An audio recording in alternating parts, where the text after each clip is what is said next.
You want to know what power really looks like? It's not gold or bloodlines or armies standing at attention. It's the silence that falls when you walk into a room. The way men who've never feared anything suddenly remember they have something to lose. Duke Cedric Ashbourne understood this truth better than anyone in the Empire. And tonight, surrounded by enemies wearing silk and smiles, he was about to remind them all, stay with me. Because what you think you know about monsters and heroes, you're about to learn you had it backwards the whole time. The grand hall of the Imperial Palace glittered like a jeweled cage, and every predator inside wore a mask. Cedric stood alone near the southern colonnade, his black formal coat severe against the riot of color swirling through the ballroom. No one approached him. They never did. Instead, they orbited at careful distances, their conversations dying mid-sentence whenever his cold gray eyes swept the room. He preferred it that way. Minister Halvard was holding court near the champagne fountain, his laugh too loud, too practiced. 3 lesser nobles hung on his words like dogs waiting for scraps. Cedric watched the minister's hand rest possessively on the shoulder of a young clerk whose smile didn't reach his eyes. The music changed. A waltz, the kind that made weak men think they were romantic. Cedric's jaw tightened. Across the hall, Crown Prince Adrian lifted his glass in a mocking salute, his expression dripping with aristocratic contempt. The prince had been drinking since the reception began, his cheeks flushed, his movements loose. Beside him, Lady Helena whispered something that made the prince bark with laughter, her fan fluttering as her eyes slid toward Cedric with predatory interest. They were all waiting for him to crack, to make a mistake, to finally give them the excuse they needed. He wouldn't. A servant approached with a tray of wine. Cedric took a glass without looking at the man, his attention fixed on the raised dais where Emperor Vasilis sat like a monument to decay. The old man's eyes were distant, clouded, a puppet king for puppet masters. Someone cleared their throat nearby. Cedric turned his head slightly. Lord Reginald Thorne stood there, sweating despite the winter chill that crept through the palace's ancient stones. The man's fingers worked nervously at his cravat. "Your Grace," Thorne began, his voice pitched too high. "I wanted to, that is, regarding the trade route proposals for the Northern Territories." "You voted against them." Thorne flinched. "The council felt that, given your situation, the investment was premature." "My situation?" Cedric's voice carried no inflection. That made it worse somehow. "The rumors, Your Grace. Surely you understand. A man in your position, unmarried, isolated in that fortress of yours." Thorne's words tumbled out faster. "People talk. They say you're hiding something, someone. And until you address these concerns publicly—" "I don't address rumors, Thorne. I let them choke on their own poison." "But the estate, the servants who disappeared—" "Resigned, with generous severance." Cedric took a slow sip of wine, never breaking eye contact. "Or are you suggesting I murdered my own staff? Should I expect an inquest?" Thorne's face went white. "Of course not. I simply meant the council requires transparency. The council requires a convenient target." Cedric set down his glass with deliberate care. "And you're all too craven to admit that my effectiveness terrifies you more than any scandal ever could." A small crowd had gathered at the edge of hearing, pretending not to listen while hanging on every word. "Your Grace, please—" Thorne's voice dropped to a desperate whisper. "I have a family, daughters. The things they say about what happens in your manor. Then teach your daughters to distinguish truth from gossip." Cedric's expression never changed. "Or better yet, teach them to survive in a world run by men like you, men who prefer comfortable lies to dangerous truths." He walked away before Thorne could respond, leaving the man standing alone in a circle of spectators who suddenly found their shoes fascinating. The whispers started immediately. They always did. Cedric moved through the crowd like a blade through silk, conversations parting before him, reforming in his wake with increased urgency. He caught fragments as he passed. "Heard she screams at night.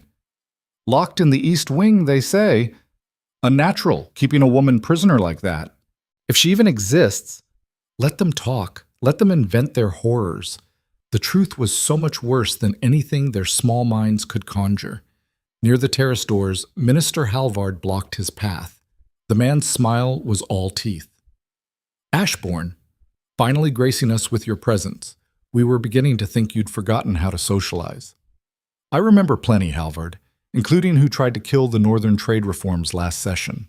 The minister's smile didn't waver, but something cold flickered behind his eyes. Simply exercising fiscal responsibility. Nothing personal.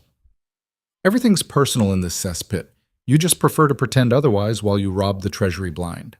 A woman gasped somewhere nearby. Halvard's face flushed purple. You do well to watch your accusations, Duke. Slander carries consequences. So does embezzlement. Ask me how I know. You arrogant...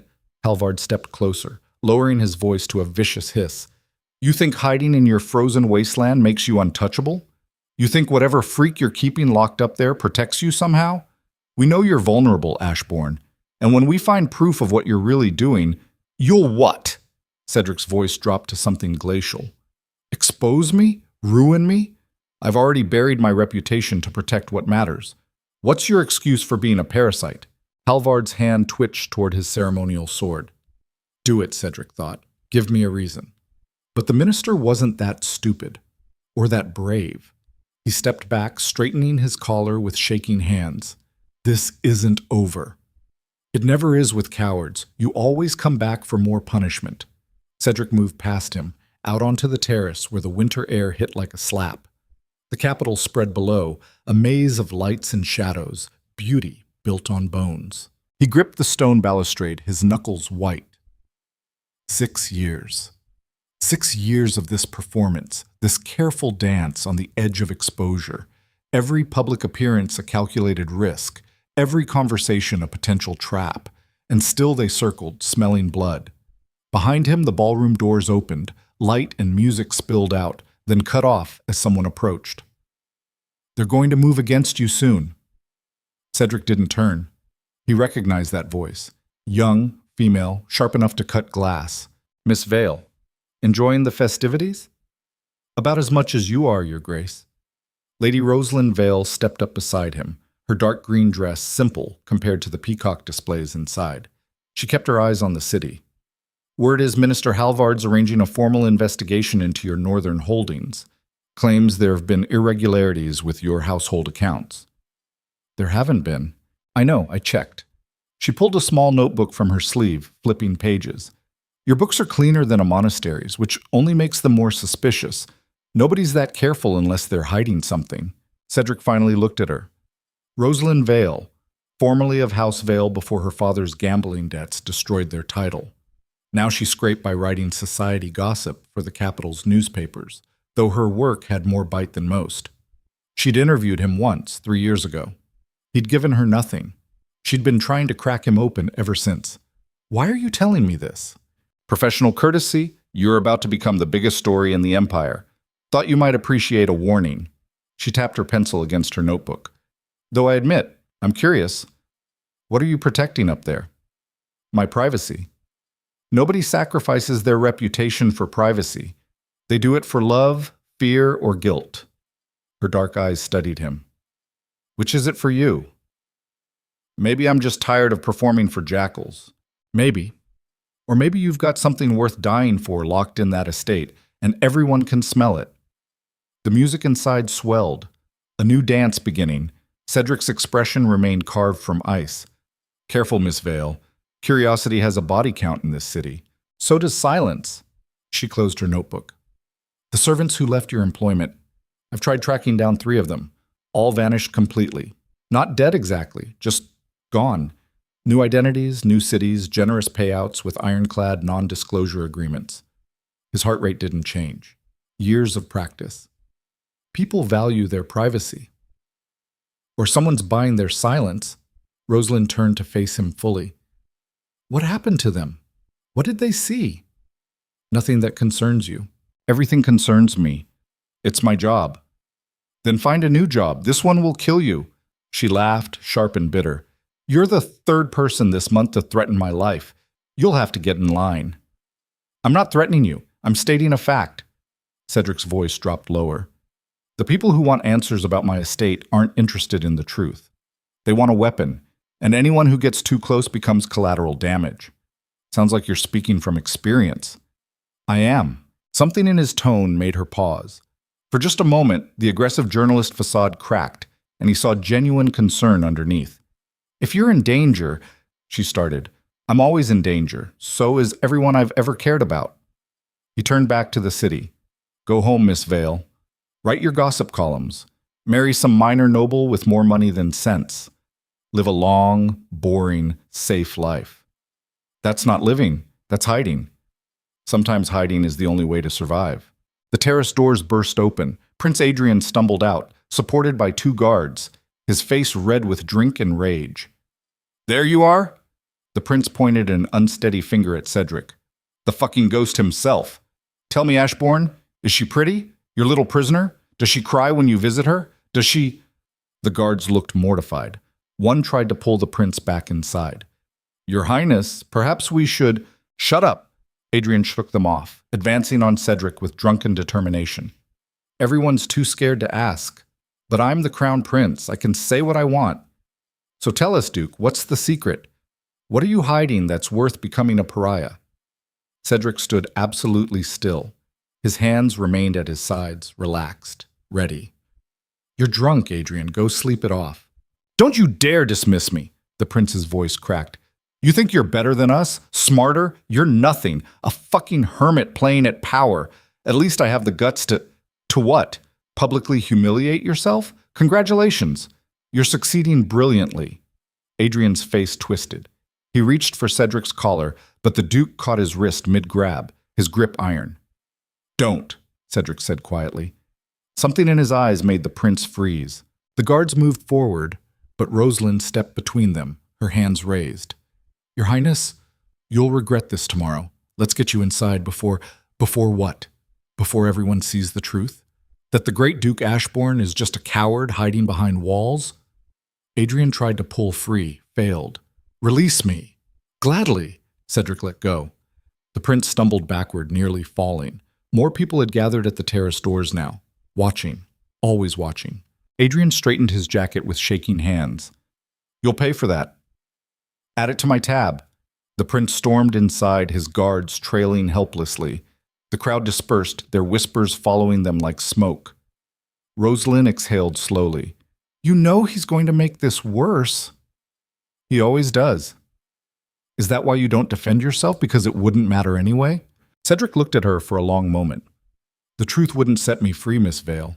It would burn everything to ashes. Sometimes the lie is kinder." "I don't believe that." "Then you're more naive than you appear." He walked back inside before she could respond, moving through the ballroom with renewed purpose. The evening had deteriorated past salvaging. Time to leave before someone did something genuinely stupid. Near the entrance, Lord Marcus Bellamy intercepted him. The old man looked exhausted, his formal robes hanging loose. "Cedric, a word." They stepped into a side corridor away from the crowd. "Marcus, you look terrible." "I feel worse." The old lord rubbed his face. "The council's meeting tomorrow. Emergency session. They're voting on whether to open an investigation into your northern estate." Cedric's expression didn't change. "On what grounds? Does it matter? Halvard's been collecting testimonies, servants, merchants, anyone who's ever been near your property. He's building a case for, I don't even know what. Kidnapping? Imprisonment? He's throwing everything at the wall to see what sticks." "And the Emperor?" "Vasilis hasn't made a coherent decision in months. He'll vote however his advisors tell him to." Marcus met his eyes. "You need to give them something, Cedric. Some explanation. Some proof that you're not—" "Not what? A monster? A madman? Let them believe what they want. They want your head, and they'll get it if you keep this up." The old man's voice cracked. "I've known you since you were a boy. Your father was my closest friend. If he were alive, he'd have done exactly what I'm doing. He'd have fought back, not this passive surrender to reputation suicide." "I am fighting back." Cedric's voice remained level. "Just not in ways you can see." Marcus stared at him, realization dawning. "You're protecting someone." Silence. "Dear God, the rumors are true. You're hiding—" "Don't." Cedric's hand shot out, gripping the old man's shoulder. "Don't say it. Don't even think it. The moment you know for certain is the moment you become a target." "Then let me help." "Whatever you're doing, you don't have to do it alone." "Yes, I do." That's the only way she stays safe. The word slipped out before he could stop it. She. Marcus went very still. Cedric, what have you done? What I had to. He released the old man's shoulder. And I'd do it again. Every time. Without hesitation. They'll destroy you. They can try. No, I mean they'll literally destroy you. Halvard's pushing for treason charges if the investigation finds anything incriminating. Execution, Cedric. They want to execute you.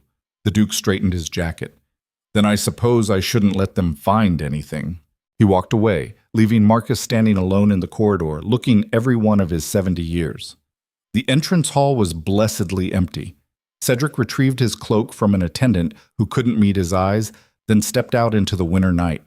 The cold bit through his clothes immediately. Good. He needed to feel something real after hours of performance.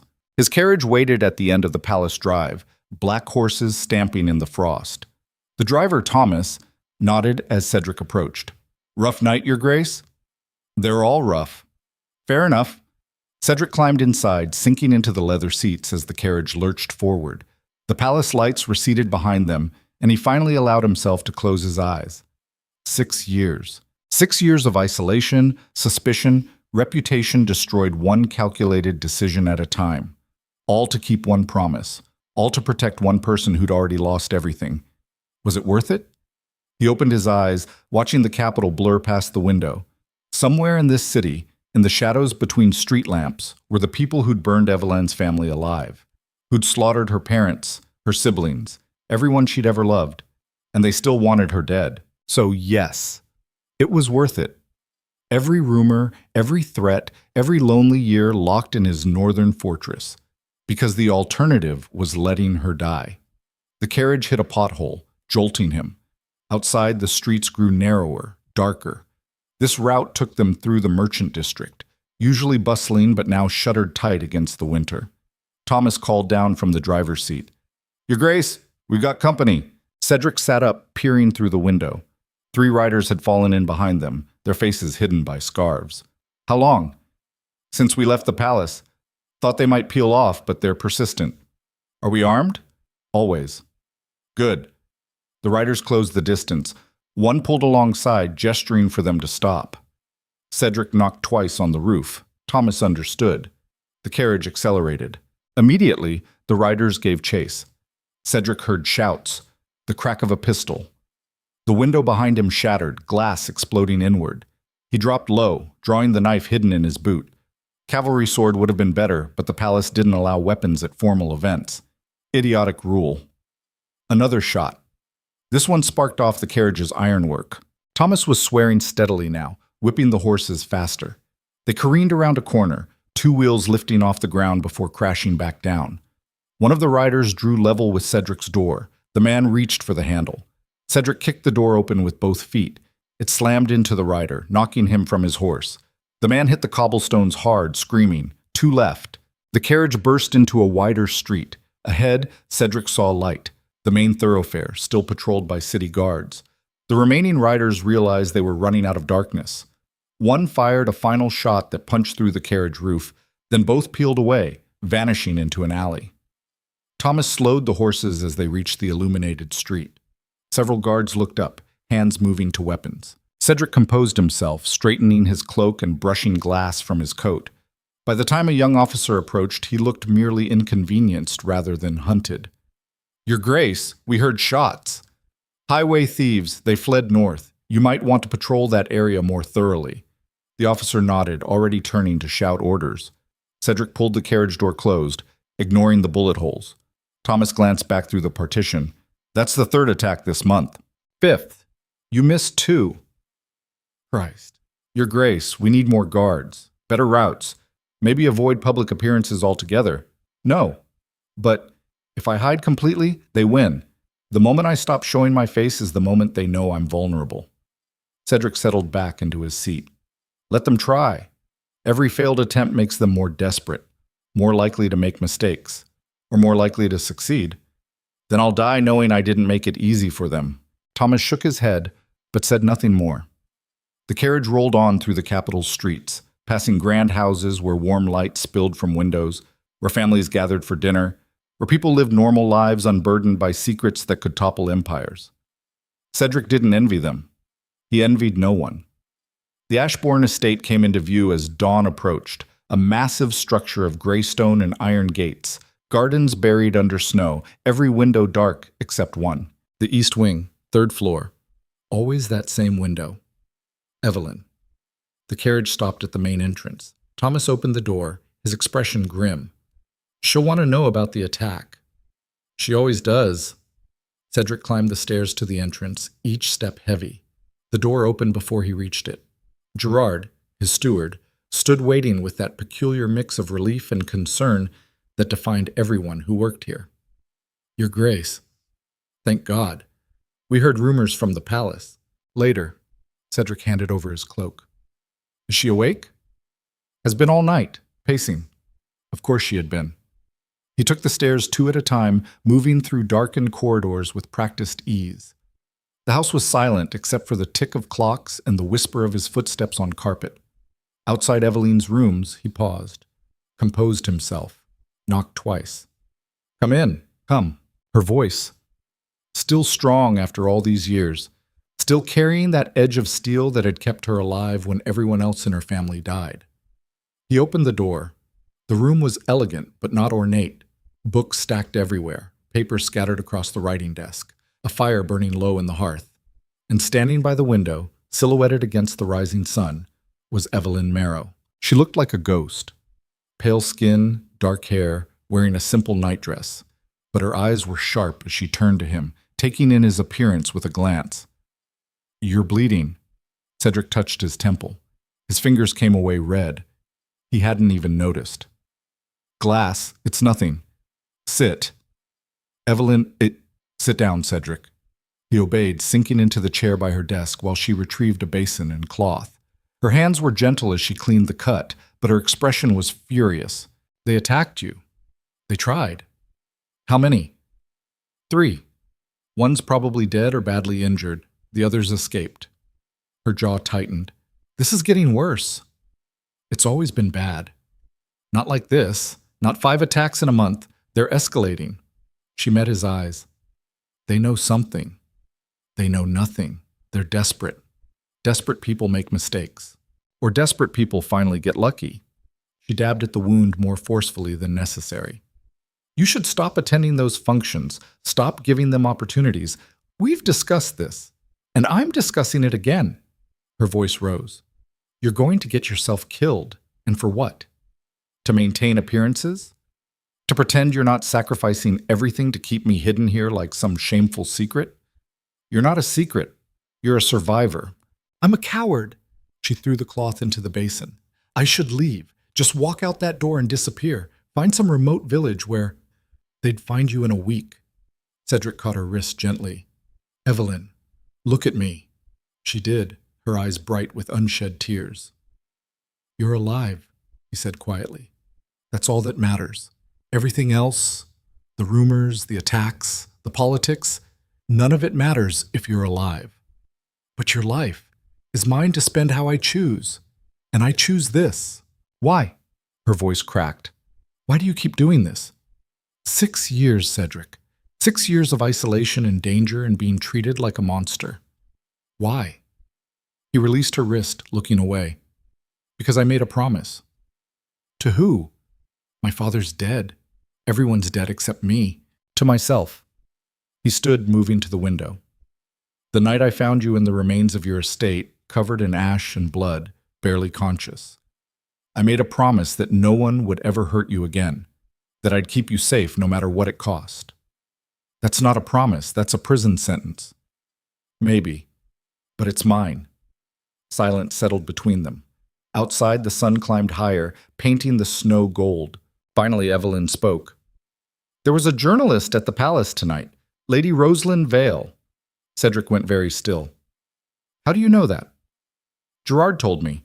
Apparently she's been asking questions about the estate, about missing servants. She moved beside him at the window. She's getting close, isn't she? Not close enough to matter. Yet. He didn't respond. Evelyn studied his reflection in the glass. If she finds out the truth, she won't. But if she does, if someone finally pieces it together, what then? Then I deal with it. By killing her. By making sure she understands the cost of speaking. Evelyn flinched. That's not who you are. You don't know who I am anymore. None of us are who we were 6 years ago. I know you're not a murderer. I've killed plenty of people, Evelyn. You just haven't watched me do it. The words hung between them like smoke. She stepped back, hugging herself. Sometimes I don't recognize you. The man who saved me was kind, gentle. This person you've become is what's necessary to keep you alive. At what cost? Your soul? Souls are overrated. I'd trade mine 1,000 times to keep you breathing. Her expression twisted with pain. That's not love, Cedric. That's obsession. Call it whatever you want. The result's the same. He walked toward the door, done with this conversation. They'd had it before, would have it again. The script never changed. Wait, he paused, hand on the doorknob. The emergency council session tomorrow, Evelyn said. They're voting on whether to investigate this estate. Gerard heard it from his contacts. I know. And? And nothing. They vote, I refuse cooperation, we continue as we have. They'll use force. Let them try. Cedric! Her voice stopped him. You can't fight the entire empire. Watch me. He left before she could argue further, closing the door on her protests. Outside, he leaned against the wall, letting the mask slip for just a moment. She was right. He was obsessed. Had been since the night he'd pulled her from the flames while her family burned, while assassins searched the grounds for survivors to slaughter. But obsession was all he had left. Love? Love was what got people killed.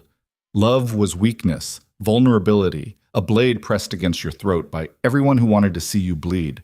Obsession was armor. Obsession was survival. He pushed off the wall, descending to the main level where Gerard waited. Your Grace, there's a letter, arrived by special courier during the night. Cedric took the envelope. Heavy paper, expensive wax seal. He recognized the mark. Lord Marcus Bellamy. He broke the seal, scanning the contents quickly. His expression didn't change, but Gerard knew him well enough to recognize the signs. Bad news? The council voted early. Emergency powers. They're sending investigators to the estate tomorrow morning with a military escort. Cedric refolded the letter. They'll have authority to search every room, question every servant, seize any evidence of wrongdoing. Gerard went pale. They'll find her. Not if she's not here. Where? I don't know yet. But we have 12 hours to figure it out. Cedric moved toward his study. Wake Thomas. Tell him to prepare the traveling coach. Full supplies for a 2-week journey. Which route? Haven't decided. Depends on how many people are watching the gates. They'll be watching all of them. Then we'll make our own route. He entered his study, closing the door behind him. The room was lined with maps, charts, reports from every corner of the empire. 6 years of preparation for exactly this scenario. He pulled down a map of the northern territories, tracing routes with his finger. The mountain passes would be frozen now, treacherous but navigable with the right equipment. There were villages up there where gold bought silence, where questions weren't asked. Could work. Might work. A knock at the door. Enter. Gerard again, looking worse. Your Grace, there's someone at the east gate. Says she needs to speak with you urgently. Won't give her name, but she's insistent. Tell her to make an appointment like everyone else. I tried. She said to give you this. Gerard held out a card. Cedric took it, recognizing the newspaper's letterhead immediately. Lady Rosalind Vale. He should turn her away. Should have Thomas escort her off the property with explicit instructions never to return. Instead, he heard himself say, Show her to the receiving room. I'll be there shortly. Gerard hesitated. Your Grace, is that wise? Nothing about this situation is wise. Might as well add one more bad decision to the pile. 5 minutes later, Cedric entered the receiving room to find Rosalind Vale standing near the fireplace, studying a portrait of his father with unnerving intensity. She turned as he entered. Your Grace, thank you for seeing me. You're wasting both our time, Miss Vale. Maybe, maybe not. She pulled out her notebook. I'll be direct. You're about to be investigated by the Imperial Council. They're bringing enough soldiers to storm a fortress. Whatever you're hiding here, they're going to find it. Your point? My point is that you have one chance to control the narrative.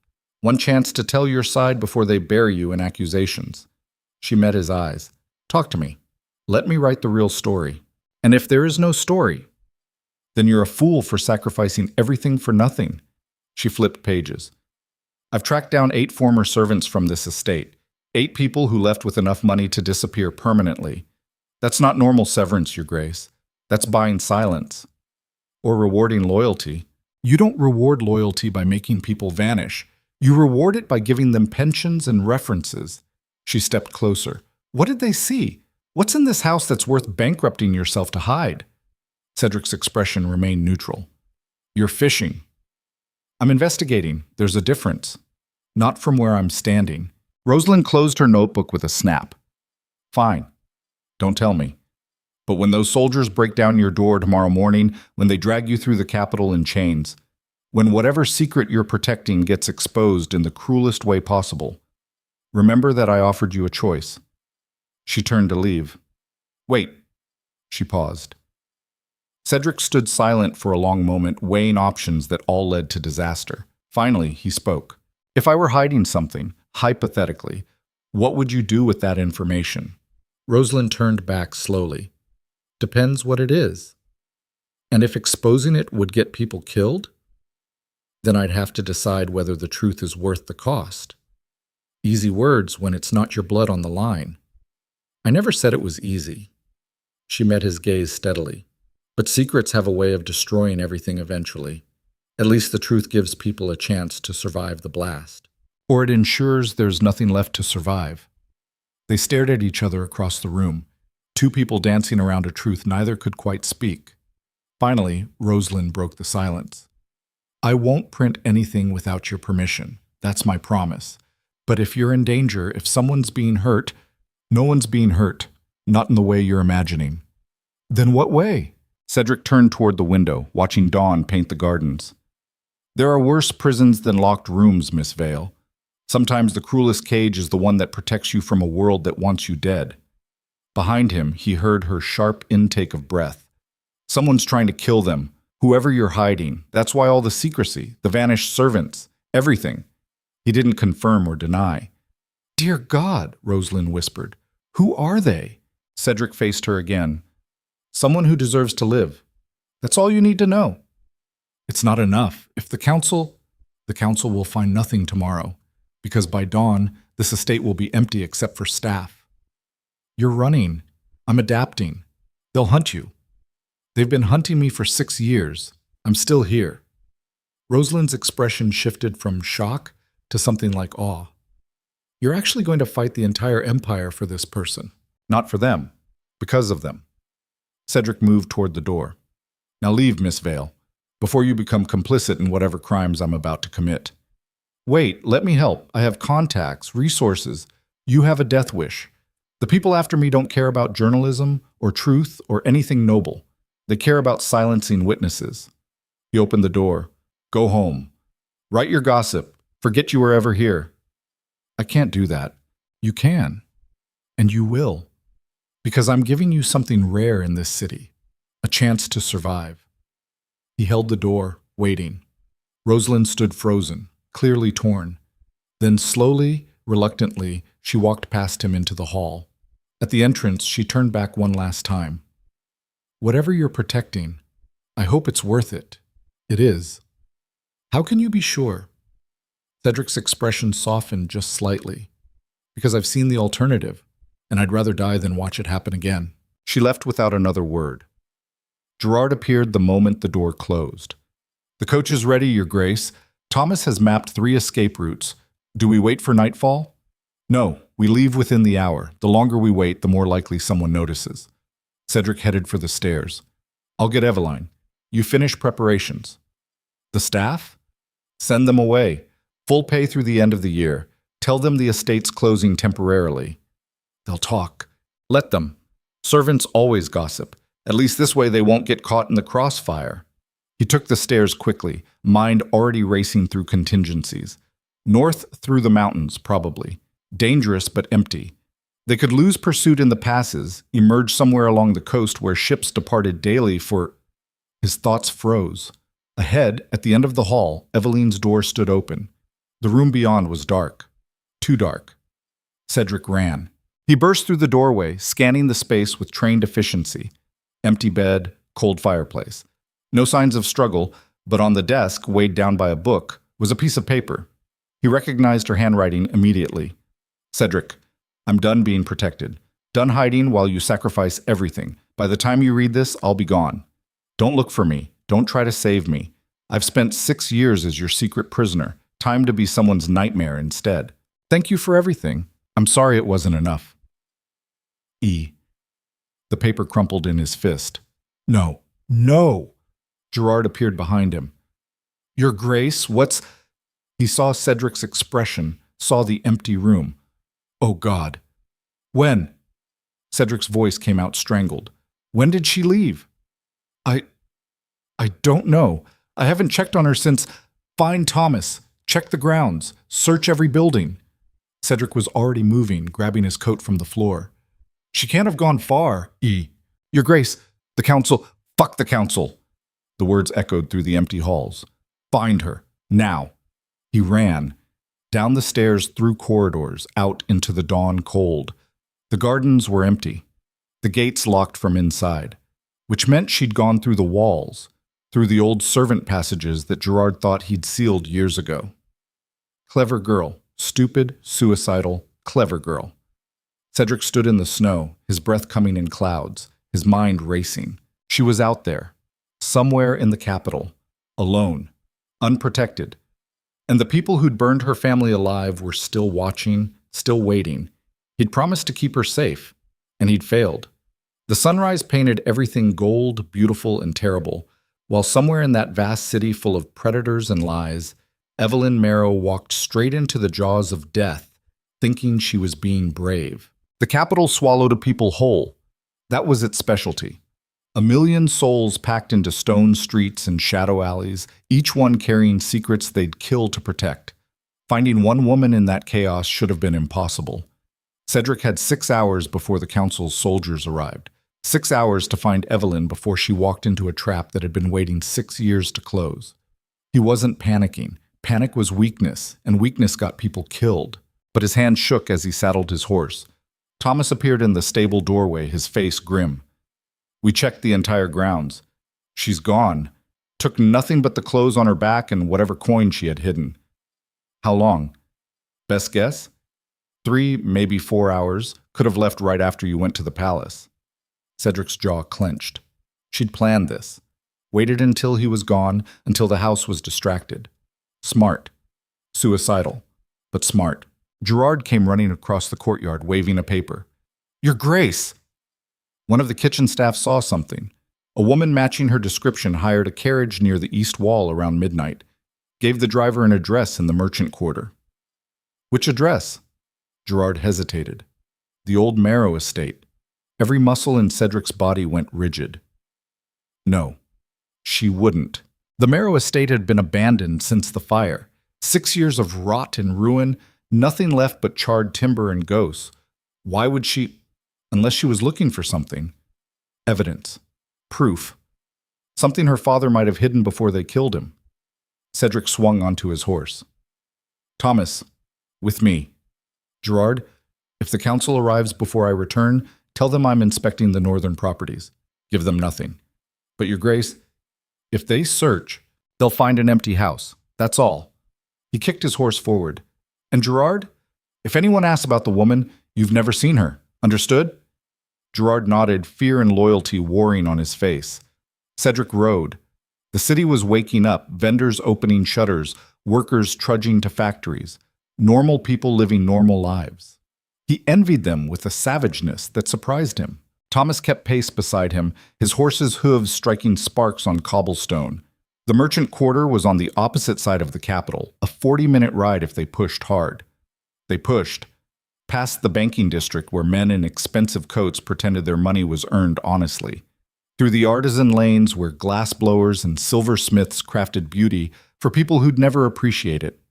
Around the central market square just starting to fill with morning crowds. and always, always watching. Because Halvard's people were everywhere. Because the conspiracy that murdered Evelyn's family still had eyes in every shadow.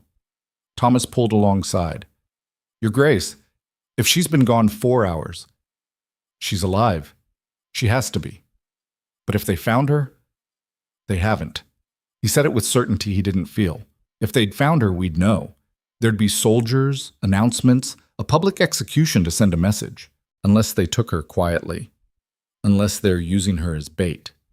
Cedric didn't answer. Couldn't. Because Thomas was right, and they both knew it. The Marrow estate appeared like a wound in the city's fabric.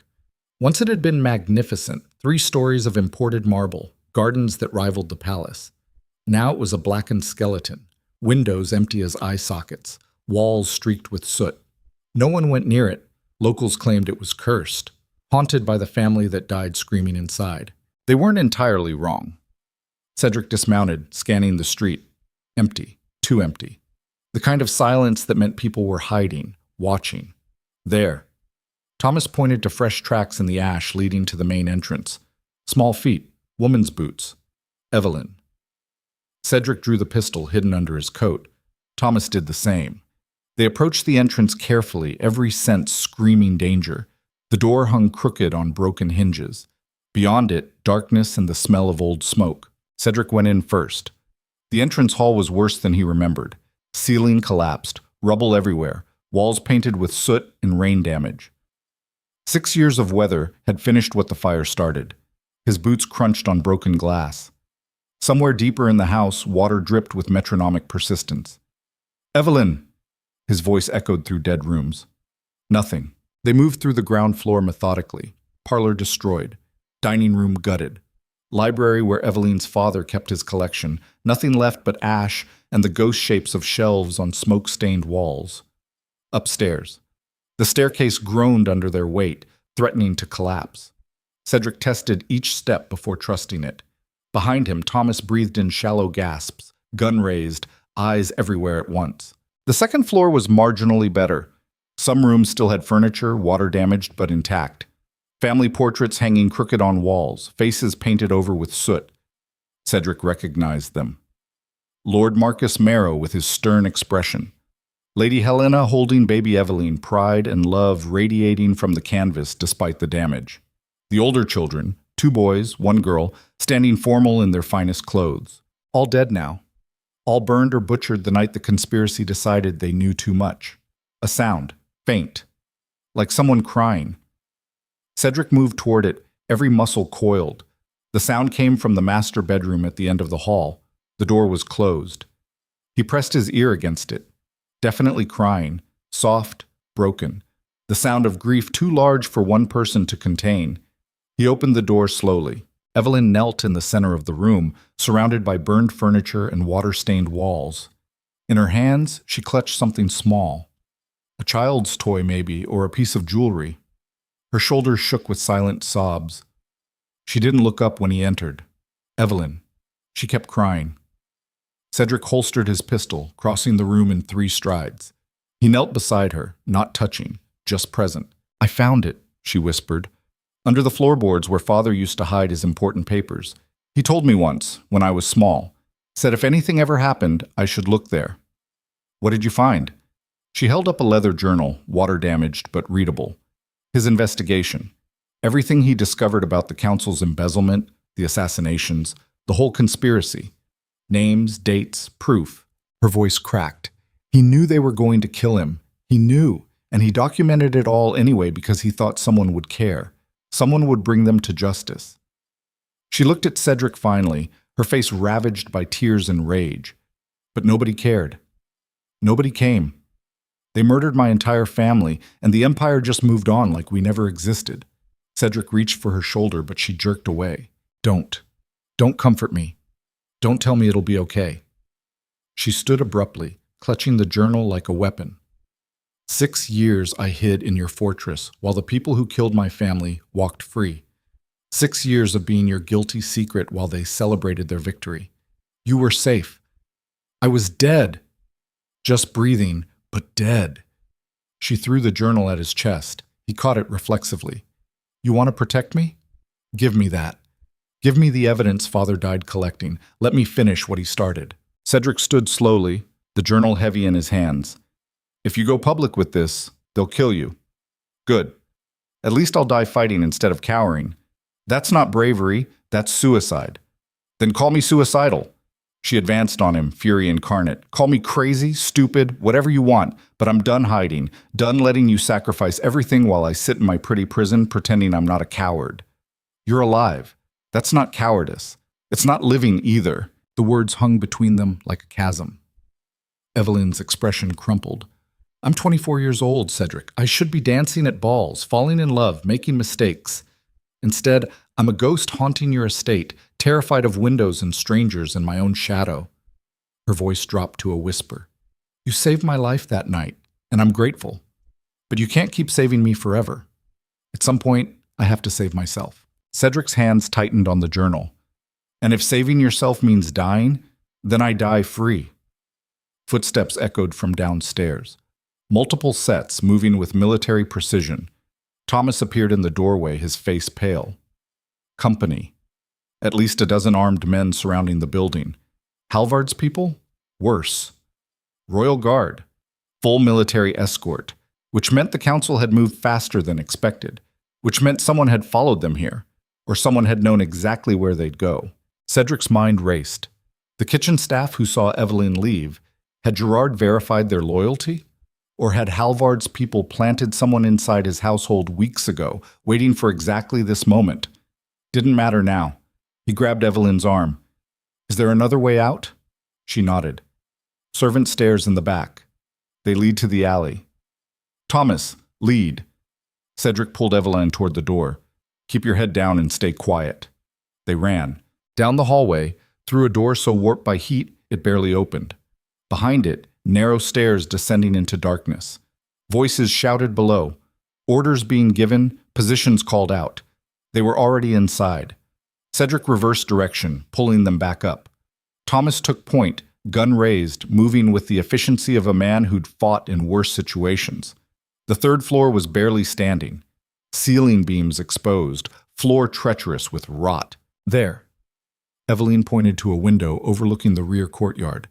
If we can reach the stable roof, we can drop into the alley. It's a 15-foot jump. You have a better idea? Footsteps pounded up the main stairs. Closer now. Cedric holstered his gun, testing the window frame. Rotten, but stable enough. He forced it open, cold air rushing in. Below, the stable roof waited. Ancient tiles, half collapsed, definitely not designed to support human weight. Evelyn went first. She climbed through the window with practiced ease, years of childhood exploring paying off. Her feet found purchase on the decorative stonework below. Thomas followed, his bulk making the descent harder. Cedric glanced back, shadows moving in the hallway. 30 seconds, maybe less. He climbed through, pulling the window shut behind him. The stonework crumbled under his weight. For one heart-stopping moment, he hung by his fingertips over a 3-story drop. Then Thomas grabbed his wrist, hauling him onto the narrow ledge. They inched along the wall toward the stable roof. Behind them, the window exploded outward as soldiers kicked it open. There! Someone shouted. On the ledge! A gunshot cracked. Stone exploded 6 inches from Cedric's head. Jump! All 3 of them leaped simultaneously. The stable roof collapsed the moment they hit it. Tiles shattered, beams snapped, and they plunged through into the stable below in an avalanche of debris and dust. Cedric landed hard, pain shooting through his shoulder. Beside him, Thomas groaned, but moved.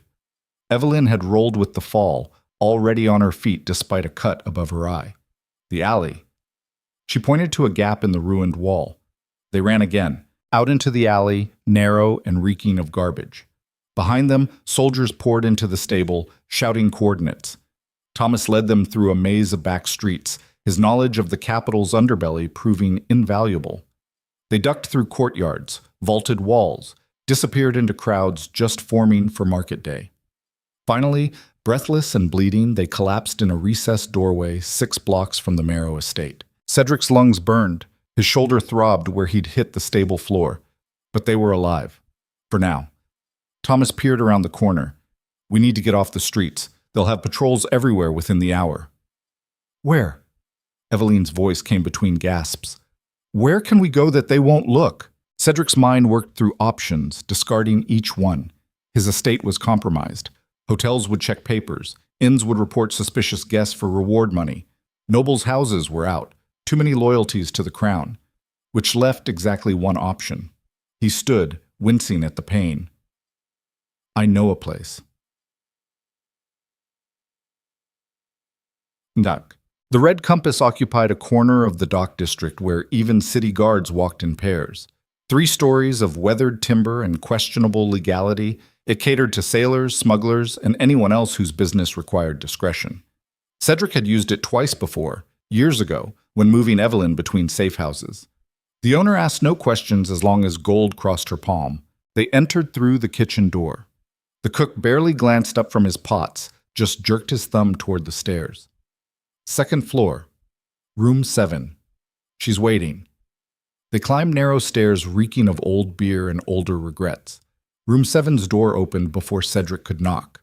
Mara stood there, 40 years old and carved from suspicion. She'd run the Red Compass for a decade, building a reputation for reliability that even the criminal underworld respected. Her eyes widened slightly at the sight of them, disheveled, bleeding, desperate. Inside. Quick. They filed into a room barely large enough for a bed and washstand. Mara locked the door behind them, studying each of them in turn. The Duke himself. Haven't seen you in 3 years. She gestured at Evelyn. This her? The one everyone thinks you killed? Cedric's expression stayed neutral. How much? For silence? Double the usual rate. For safety? Triple. For actually hiding you when half the royal guard's tearing apart the docks? She named a sum that would have bought a small house. He reached into his coat, producing a leather purse. Half now. Half when we leave safely. Mara weighed the purse, nodded. You've got 48 hours. After that, the price goes up or you disappear. Your choice. She left, locking them in. Thomas immediately checked the window. 3-story drop, guards patrolling the docks. He turned to Cedric. We're trapped. We're hidden. Different thing. Evelyn sat on the bed, still clutching her father's journal. So what now? We hide here forever while the Empire burns around us? Cedric leaned against the wall, exhaustion finally catching up. We use the time to plan. That journal, he nodded at it, contains everything we need to destroy the conspiracy, but only if we deploy it correctly. Meaning what? Meaning we can't just walk up to the Emperor and hand it over. Half his advisors are implicated. They'd bury it and us along with it. So what then? Evelyn's voice rose. We just sit on this evidence while more people die? We weaponize it. Cedric met her eyes. We find someone with enough power and enough motivation to use it. Someone who benefits from exposing the conspiracy. Thomas frowned. Who in the Empire benefits from destabilizing the council? Cedric smiled, cold and calculating. The same person who's been undermined by them for years. The same person who's watched his authority erode while ministers play kingmaker. Evelyn's eyes widened. The Crown Prince. Exactly. But Adrian's a drunk. A joke. A drunk joke who's desperate to prove himself. A joke who's watched his inheritance get stolen by corrupt advisors. Cedric pushed off the wall. We give him this journal. We give him the chance to be the hero who cleaned up the Empire. And in exchange, he protects us. Thomas nodded slowly. Clever. Risky, but clever. It's suicide, Evelyn said flatly. Adrian hates you. He humiliated himself in front of the entire court last night because of you. Why would he help? Because I'll give him something more valuable than revenge. Cedric's expression hardened. I'll give him legitimacy. Power. Everything he's wanted but been too weak to take. And if he refuses, then we move to Plan B. Which is, Cedric didn't answer. Didn't need to. They all knew. Plan B was going down fighting, taking as many conspirators with them as possible. Evelyn opened the journal, flipping through pages. My father wrote about Adrian, called him weak but not corrupt, said he might be salvageable if someone gave him a cause to fight for. She looked up.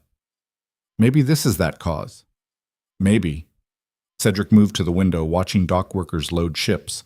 Or maybe we're handing ammunition to another spoiled aristocrat who'll use it for personal gain. Thomas cleared his throat. Your Grace, even if Adrian agrees, how do we reach him? The palace is locked down. Guards everywhere.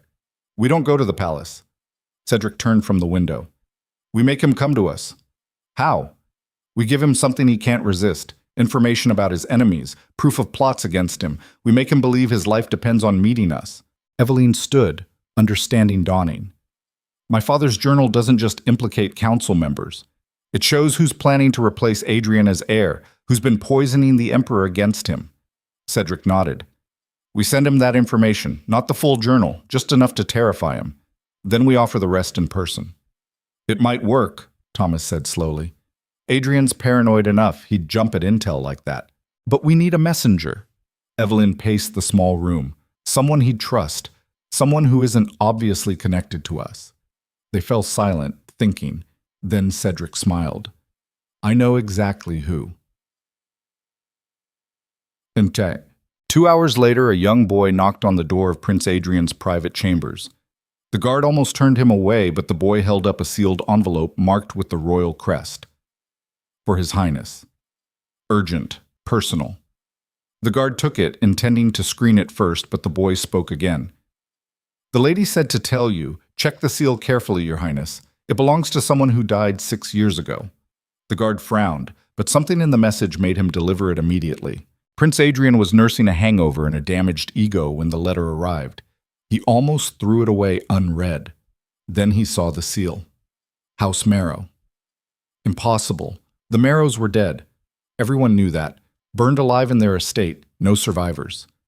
So how? He broke the seal with shaking hands. Inside, a single page of meticulous handwriting. He recognized it immediately. Lord Marcus Marrow's distinctive script. But the content, his blood went cold.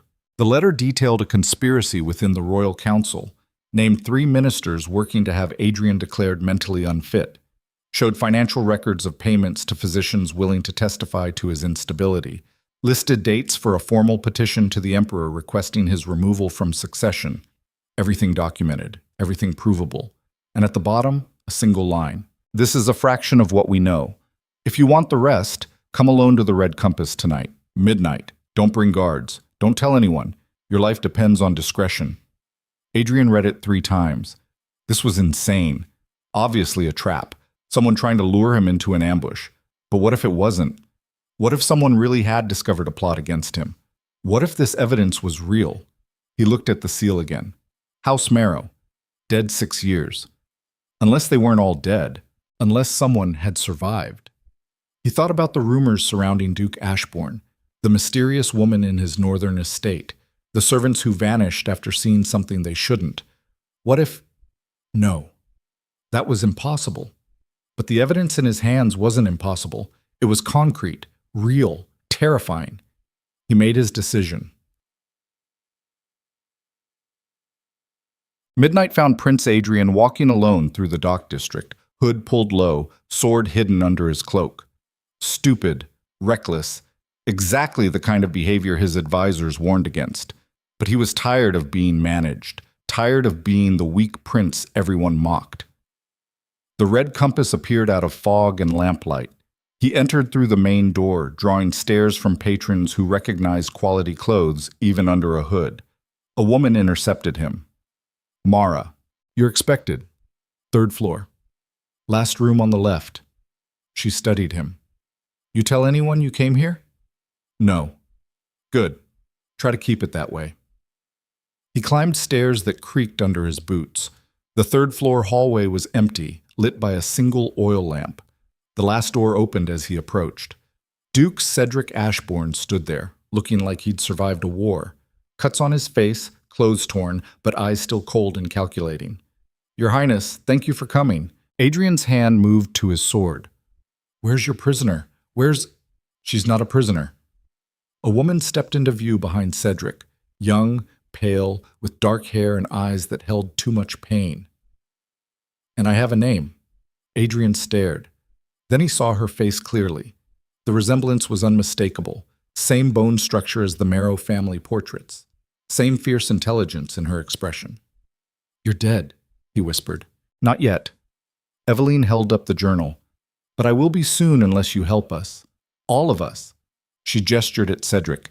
He's been protecting me for 6 years. sacrificing everything to keep me alive. Because the people who murdered my family still want me dead. Why? Because of this.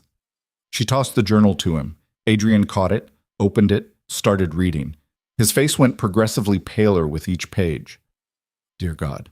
Evelyn moved closer. My father discovered a conspiracy reaching the highest levels of the empire. Ministers stealing from the treasury, nobles arranging assassinations, and plans to remove you from succession before you can threaten their power. She pointed at the journal. It's all there. Names, dates, evidence. Everything you need to destroy them. Adrian looked up. Why give this to me? Why not go public? Because the public doesn't care, Cedric said quietly. The press is controlled. The courts are corrupt. The only person with enough authority to act is someone with legitimate claim to power. You. Adrian's laugh came out brittle. Me? I'm a joke. Everyone says so. Everyone who wants you to believe it. Evelyn's voice hardened. But you're the crown prince. You have resources they don't. You can demand investigations they can't stop. You can make them answer for what they've done. And what do you get out of this? To stop hiding. Evelyn met his eyes.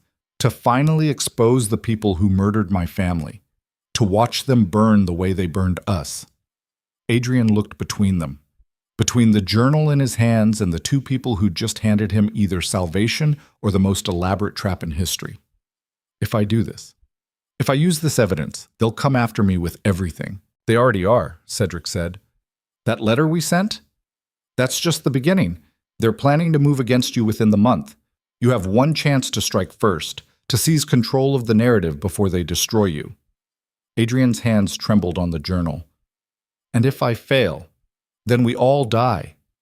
Cedric's voice carried no emotion.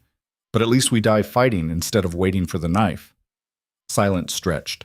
Outside, a ship's bell rang midnight. Finally, Adrian spoke. Tell me everything, every name, every crime, every piece of evidence.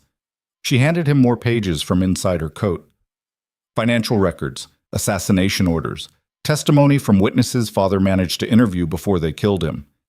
It's all here. Adrian spread the papers on the room's small table, reading with increasing horror and rage. Minister Halvard embezzled 3 million crowns. Lord Thorne arranged the assassination of 2 rival nobles. Lady Helena ran a blackmail ring targeting reformist politicians. The list went on, and they thought they were untouchable. Adrian's voice shook. They thought they could rule the empire from the shadows forever. They still do, Thomas said from his position by the window. Unless you prove them wrong. Adrian looked at Cedric. If I do this, if I expose them, you'll stand with me? Testify to what happened? We'll do more than that. Cedric stepped forward. We'll give you the full story. How they murdered the Marrow family, how they've been hunting Evelyn for 6 years, how deep the corruption goes. He paused. But in exchange, you guarantee her safety, full protection, new identity if necessary, whatever it takes. Done. Adrian's decision came quick. Desperate, maybe, but genuine. You have my word. Your word means nothing, Evelyn said bluntly. We need it in writing, witnessed, legal. Adrian flinched but nodded. Tomorrow. I'll have my private secretary draw up documents. Tonight, Cedric corrected. Now, before you leave this room. You don't trust me. We don't trust anyone. That's why we're still alive. Adrian studied them. Then slowly, deliberately, he drew out pen and paper from his coat. Old habit, he always carried writing materials. He wrote quickly, formally, binding himself to protect Evelyn Marrow and Duke Cedric Ashbourne from all threats, legal or otherwise, in exchange for their testimony regarding conspiracy within the royal council. He signed it, dated it, pressed his signet ring into wax seal at the bottom. Satisfied? It's a start. Cedric took the document, folded it carefully. Now comes the hard part, which is actually exposing them without getting killed in the process. Adrian's laugh was sharp. You're asking me to declare war on the most powerful people in the empire. We're asking you to save it. Evelyn moved beside him, her presence commanding despite her youth. These people murdered my family in cold blood. They've stolen from the treasury, assassinated rivals, corrupted every institution meant to check their power. Someone has to stop them. Why not you? Adrian looked at her, really looked, saw the steel beneath the trauma, the rage beneath the fear. How old were you when they came for your family? 18, old enough to know what was happening, young enough to be helpless. You watched them die. It wasn't a question. I heard them die, Evelyn corrected. I was in the wine cellar when the fire started. Heard my mother screaming. My brothers heard them all burn while I hid like a coward in the dark. Her voice never wavered. That sound. I hear it every night, every time I close my eyes. So yes, Your Highness, I want revenge. I want justice. I want every single person involved to suffer the way my family suffered. She stepped closer. And I'm giving you the chance to be the one who makes that happen. To be the prince who cleaned up the empire instead of the drunk everyone mocks. Your choice. Adrian stared at her. Then at Cedric, who watched with that unreadable expression. Then at the papers spread across the table. Evidence of crimes that would shake the empire to its foundations. He'd spent his whole life being underestimated, dismissed, controlled by advisors who treated him like a useful idiot. Here was his chance to prove them wrong, or die trying. All right, his voice came out stronger than expected. I'm in. Cedric nodded once. Then we move fast. Tomorrow morning, you request an emergency session of the full Royal Council. You tell them you've discovered evidence of treason. They'll try to shut you down, Thomas warned. Let them try. Adrian's jaw set. I'm still Crown Prince. I still have authority they can't completely ignore. Use it. Cedric's eyes held something like approval. Demand full investigation. Demand access to treasury records. Demand answers. And when they refuse, you make the evidence public. All of it. Evelyn gathered the papers. We give it to every newspaper, every gossip sheet, every printing press in the capital. We drown them in truth before they can spin the narrative. Adrian's hands clenched. They'll call it fraud. Forgery. They'll say I'm unstable, making wild accusations. Probably, Cedric agreed. But by then, enough people will have seen the evidence. Enough questions will be asked. The conspiracy starts crumbling, and we pick them off one by one. Thomas checked his watch. 4 hours until dawn. We should move to separate locations. Staying together makes us easier targets. Adrian nodded. I'll return to the palace. Act normal. Wait for your signal. The signal is you announcing the investigation, Cedric said. After that, everything moves fast. Be ready. The prince moved to the door, then paused. Why did you save her? Really? Cedric's expression didn't change. Because someone should have. Because her family deserved better than being erased like they never mattered. Because I was tired of living in an empire where monsters wear crowns and call themselves civilized. Adrian absorbed that, then left without another word. They listened to his footsteps fade down the stairs. You think he'll actually do it? Thomas asked quietly. Cedric moved to the window, watching the prince's cloaked figure disappear into fog. He will. Because he's desperate enough to be brave and angry enough to be stupid, same as us. Evelyn sat on the bed, suddenly exhausted. What if it doesn't work? What if we expose them and nothing changes? Then we die knowing we tried.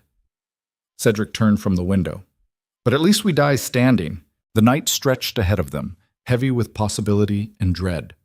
Somewhere in the palace, Prince Adrian was making choices that would either save the empire or destroy them all. Somewhere in the shadows, the conspiracy prepared for war.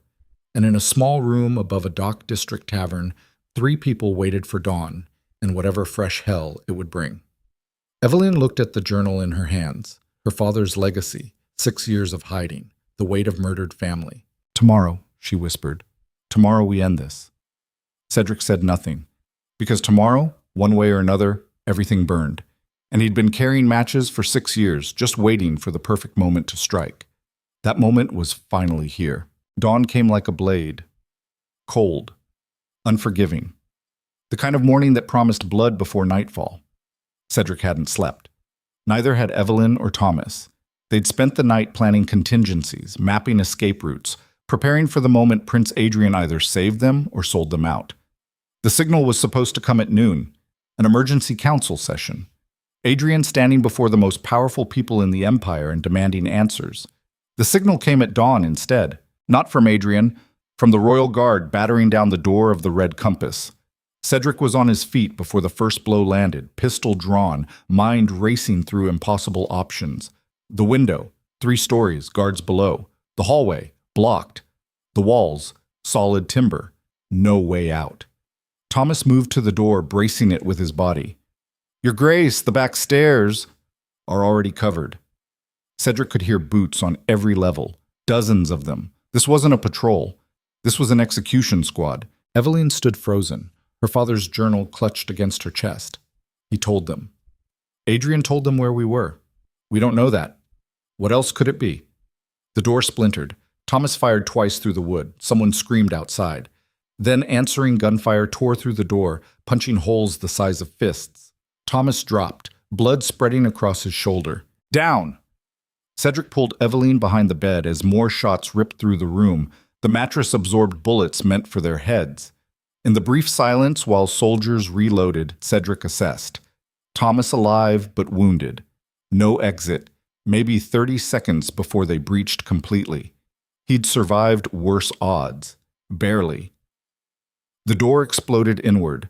4 soldiers poured through, muskets raised. Cedric fired 3 times. 2 men dropped. The third took a bullet to the leg and fell screaming. The fourth got a shot off that missed Cedric's head by inches and blew apart the lamp behind him. Then Thomas was up, despite his wound, knife in hand, moving with the brutal efficiency of a man who'd killed before. He put the blade through the 4th soldier's throat before the man could reload. More boots on the stairs, dozens more. They had seconds. Maybe. The window. Cedric grabbed Eveline, pulling her toward it. "We jump! It's 3 stories. We jump or we die. Here!" He kicked the window open. Cold air rushed in. Below, cobblestones and certain broken bones, but beyond that the docks. Ships. Escape. Maybe. Thomas covered the door, firing at shadows in the hallway. "Your Grace, go! Not without... Go!" Thomas's voice cracked. Someone has to survive this. Someone has to finish it. He fired twice more. Soldiers shouted, regrouping. Cedric made the calculation. The cold math of survival. Thomas was dead either way. Wounded, outnumbered, no escape. But if Cedric stayed, they all died. If he ran, maybe Eveline lived. Maybe the evidence survived. The cruelest choice, the only choice. He met Thomas's eyes across the room. Brief, final. Thomas nodded. Understood. Accepted. Then turned back to the door and emptied his pistol into the hallway. Cedric grabbed Eveline and jumped. 3 stories translated to eternity. Wind, gravity, the certainty of impact. They hit the alley hard. Cedric managed to roll, absorbing force, protecting Eveline with his body. Pain exploded through his ribs. Something cracked. His vision went white. Then Redda's soldiers appeared at the window above, aiming down. "Move!" He dragged Eveline to her feet. They ran as bullets chewed cobblestones behind them. Into the maze of dock alleys. Left, right, through a fish market just opening. Vendors cursed as they scattered barrels and crates.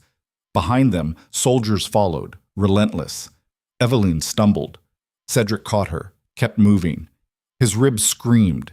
Every breath felt like drowning, but they ran. Around a corner into a dead end. Warehouse wall. No exit. Back. They reversed, but soldiers were already closing off the alley entrance. 6 men, muskets raised, trapped. The lead soldier stepped forward. "Duke Ashbourne. By order of the Royal Council, you're under arrest for treason, kidnapping, and conspiracy against the crown." Cedric's hand tightened on his pistol. 1 shot left, 6 soldiers. The math didn't work. The soldier continued. "Surrender now and the woman lives. Resist and we kill you both." Eveline pressed against him. Don't give up. Not after everything." Cedric stared at the soldiers, at the muskets, at the warehouse wall behind them, at the complete absence of options. He lowered his pistol. The soldiers moved forward, cautious. 2 grabbed Eveline, pulling her away. She fought, screaming, but they were stronger. 4 more grabbed Cedric, forced him to his knees, shackled his wrists with iron that bit flesh. The lead soldier studied him. "The great Duke Ashbourne. Doesn't look so dangerous now. Where's Thomas?" "Dead. Put up a fight, though. Killed 3 more of our men before we brought him down." Something died in Cedric's chest. Not emotion exactly. Something colder. The last piece of humanity that believed anything good survived in this world. Thomas had been loyal, brave, everything Cedric wasn't, and now he was dead because Cedric had dragged him into this nightmare. They hauled him to his feet, started marching them both toward the main street where a prison wagon waited. Crowds had gathered. Mourning workers, merchants, common people who'd heard the commotion and come to see what aristocratic drama was unfolding. The soldiers paraded them through the audience, public humiliation, a message to anyone else considering rebellion. "Look at them," someone shouted. "The Duke and his whore!" Others picked up the cry, jeering, throwing refuse. One man spat at Evelyn. She didn't flinch. Cedric kept his expression carved from ice. Gave them nothing, no reaction, no satisfaction. But inside he was calculating. The wagon, the route to the palace prison, guard positions, weak points. There had to be a way out. There was always a way out. They reached the wagon, iron cage on wheels. They shoved Evelyn inside first, then Cedric. The door slammed shut with the finality of a coffin lid. Through the bars, Cedric watched the crowd, saw their faces, hatred, fear, contempt. These were the people he'd tried to protect, the empire he'd sacrificed everything to save. And they looked at him like he was a monster. Maybe they were right. The wagon lurched forward, wheels creaking, guards on all sides. Evelyn sat across from him, still clutching that damn journal. Blood on her temple where she'd hit the alley cobblestones. Dress torn, but eyes still fierce. "Adrian betrayed us. We don't know. He's the only one who knew where we were." Her voice broke. "We trusted him, and he sold us out the moment we left." Cedric said nothing, because she was right. Had to be right. The timing was too perfect. The soldiers too prepared. Prince Adrian had taken their evidence, their confession, their trust, and used it to buy favor with the very conspiracy they were trying to expose. Smart, ruthless, exactly what a survivor would do, exactly what Cedric might have done in his position. The wagon rolled through the capital's streets, past the merchant quarter where Cedric had once conducted business, past the banking district where his family's fortune was stored in vaults he'd never see again, past the Marrow estate, still standing like a burned monument to everything wrong with the empire. Evelyn stared at it as they passed, her childhood home, her family's tomb. "I should have died with them," she whispered. "Would have been kinder." "Don't." "Why not?" "It's true. 6 years running, 6 years hiding, and for what? To end up in a cage anyway? You're alive. I'm breathing. That's not the same thing." The wagon turned toward the palace. The imperial prison waited, ancient stone walls where political enemies disappeared into darkness and never emerged. Cedric had sent people there himself, back when he believed the system worked, back when he thought justice meant something. The irony wasn't lost on him. They passed through the palace gates. Guards everywhere, too many to count. The courtyard was packed with nobles, ministers, court officials, all gathered to witness the great Duke Ashbourne's fall. At the center stood Prince Adrian. He looked terrible, face pale, eyes red, shaking hands gripping a document. The wagon stopped. Soldiers opened the cage, dragging Cedric and Evelyn onto the cobblestones in front of the assembled crowd. Minister Halvard stepped forward, his smile victorious.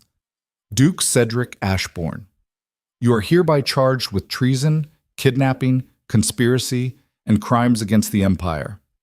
How do you answer?" Cedric met his eyes. "Where's the Emperor?" "Indisposed. The Crown Prince speaks with his authority." "Of course he does." Adrian flinched at the words, but he stepped forward, unrolling the document in his hands. Cedric recognized it immediately. His own signed statement from last night, his confession, his promise to testify. Adrian's voice came out strangled. "According to evidence presented to this council, Duke Ashbourne has been hiding Evelyn Marrow, sole survivor of the Marrow family massacre, in his northern estate for 6 years." Gasps from the crowd, whispers spreading like wildfire. He continued, "During this time, he engaged in witness tampering, bribery, and obstruction of justice. He concealed evidence of crimes and harbored a fugitive from imperial law." "Evelyn wasn't a fugitive," Cedric said quietly. "She was a survivor. There's a difference." "Silence her." Halvard pointed at Evelyn. "The girl is complicit. She'll answer for her crimes alongside her captor." "I wasn't captured." Evelyn's voice rang across the courtyard. I was saved. Saved from the same people who murdered my family and are standing right here pretending to be judges. She pointed at Halvard. You embezzled 3 million crowns from the treasury. At Lord Thorne, you arranged assassinations. At Lady Helena, you ran a blackmail ring. Her finger swung to other council members, naming crimes, citing evidence, every word from her father's journal. The crowd's murmur grew louder, uncertain now, questions forming. Halvard's face went red. These are lies, slander, the desperate accusations of a disturbed girl. I have proof.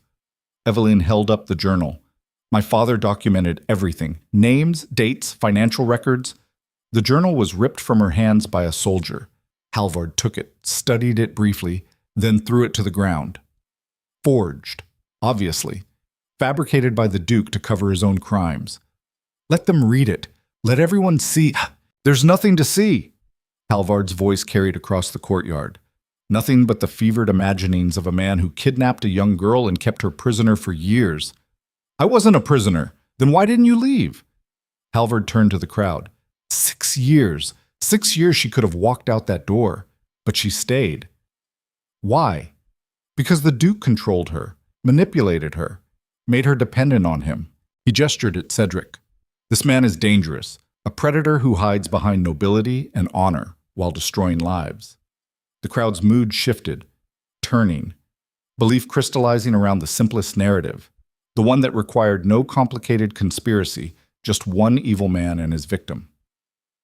Cedric felt it happening. The trial was a formality, the verdict already decided. Adrian stood silent through it all, document still in his hands, face a mask of misery. Their eyes met across the courtyard. In that moment, Cedric understood. Adrian hadn't betrayed them by choice. He'd been forced, threatened, probably with his own evidence. The conspiracy had gotten to him first, offered him a choice, help them destroy Cedric or be destroyed himself. And Adrian, weak and desperate as always, had chosen survival. Couldn't even blame him, really. It's what most people did when faced with that choice. The coward's math, the survivor's calculus. Halvard addressed the crowd. The council has deliberated. Duke Cedric Ashbourne is found guilty of all charges. The sentence is death by hanging at dawn tomorrow. More gasps, but also nods. Agreement. Justice served. And the girl? Someone shouted. Halvard paused, savoring the moment. Evelyn Marrow will be remanded to a private institution for the mentally disturbed, where she will receive treatment for her trauma and delusions, which meant buried alive in some asylum, drugged, silenced, forgotten, worse than execution. Evelyn lunged forward. No, you can't. Soldiers grabbed her, held her back. Cedric stood perfectly still, chains on his wrists, blood drying on his face, everything he'd fought for collapsing around him. 6 years. 6 years of sacrifice, 6 years of protecting her, all for nothing. The soldiers started dragging them toward the prison entrance. Separate directions. Evelyn toward the asylum wagon, Cedric toward the cells. She fought every step. Screaming, cursing, naming crimes no one would believe. Cedric went quietly. No point fighting now. The game was over. He'd lost. They descended into the prison. Stone stairs. Torchlight. The smell of rot and despair. Down, down. To cells reserved for traitors and enemies of state. They threw him into one, removed his chains, slammed the iron door. Darkness. Complete. Absolute. Cedric sat on the stone floor, back against the wall, breathing through broken ribs. He'd failed, simple as that. Failed Thomas, failed Evelyn, failed everyone who'd trusted him. The conspiracy had won, would continue winning, would bury the evidence and move on like nothing happened, business as usual in the empire of lies. Hours passed, maybe days. Time meant nothing down here. Then footsteps, torchlight in the corridor. A figure approached his cell. Young, male, royal clothes. Adrian. The prince stood outside the bars, looking worse than at the trial. He'd been crying, hands still shaking. Cedric didn't move, didn't speak. Adrian tried anyway. I'm sorry, I know that doesn't... I'm sorry. They came to me last night, right after I returned to the palace, had evidence against me. Real evidence. Said if I didn't cooperate, they'd destroy me. So you destroyed us instead. I didn't have a choice. Everyone has a choice. You made yours. Silence. Adrian's composure cracked. You don't understand. They have my mother, my sister. Said they'd... I don't care. Cedric's voice carried no emotion. You could recite every justification in existence. Wouldn't change the result. Adrian's fist hit the bars. I'm trying to explain, and I'm trying to prepare for execution. One of us should get what they want. The prince stepped back, wounded. Then his expression hardened. You think you're better than me? More noble? You're not. You're just better at lying to yourself about what you are. And what am I? A man who kidnapped a girl and convinced himself it was protection. A man who destroyed his reputation and called it sacrifice. Adrian's voice rose. You're no hero, Ashbourne. You're just another broken aristocrat pretending your damage is virtue. The words landed, harder than they should have. Because maybe Adrian was right. Maybe Cedric had convinced himself the cage was kindness. That isolation was safety. The controlling Evelyn's entire existence was somehow different from the conspiracy's violence. Different methods. Same result. A woman with no freedom, no choices, no life. He told himself it was temporary, that once the conspiracy fell, she'd be free. But 6 years had passed, and he'd grown comfortable with her dependence, with being the only person in her world, with owning her survival. The realization tasted like poison. Adrian watched the shift in his expression. Now you see it. Now you understand. Get out. Ashbourne, get out! Cedric's voice echoed through the prison. Before I find a way through these bars and finish what we both know should have happened years ago. Adrian left. Silence returned, darker now, heavier. Cedric sat with the truth he'd been avoiding for 6 years. He'd saved Evelyn. That part was real. But he'd also imprisoned her.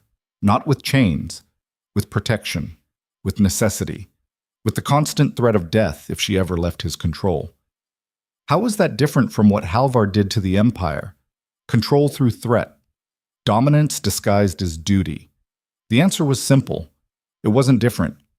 Not really. He'd become what he fought against. The door at the end of the corridor opened again. More footsteps. Lighter this time. A woman appeared at his cell. Not Evelyn. Someone else. Lady Rosalind Vale. She looked exhausted, ink-stained, determined. Your Grace? Her voice carried through the bars. We need to talk. I'm done talking. Even if I can get you out of here? Cedric looked up, studied her face, saw something unexpected. Truth. Or a convincing imitation. How did you get down here? Bribed 3 guards and flirted with a 4th. She pulled out her notebook. But I don't have much time, so listen. I'm not going anywhere. The evidence. Your journal.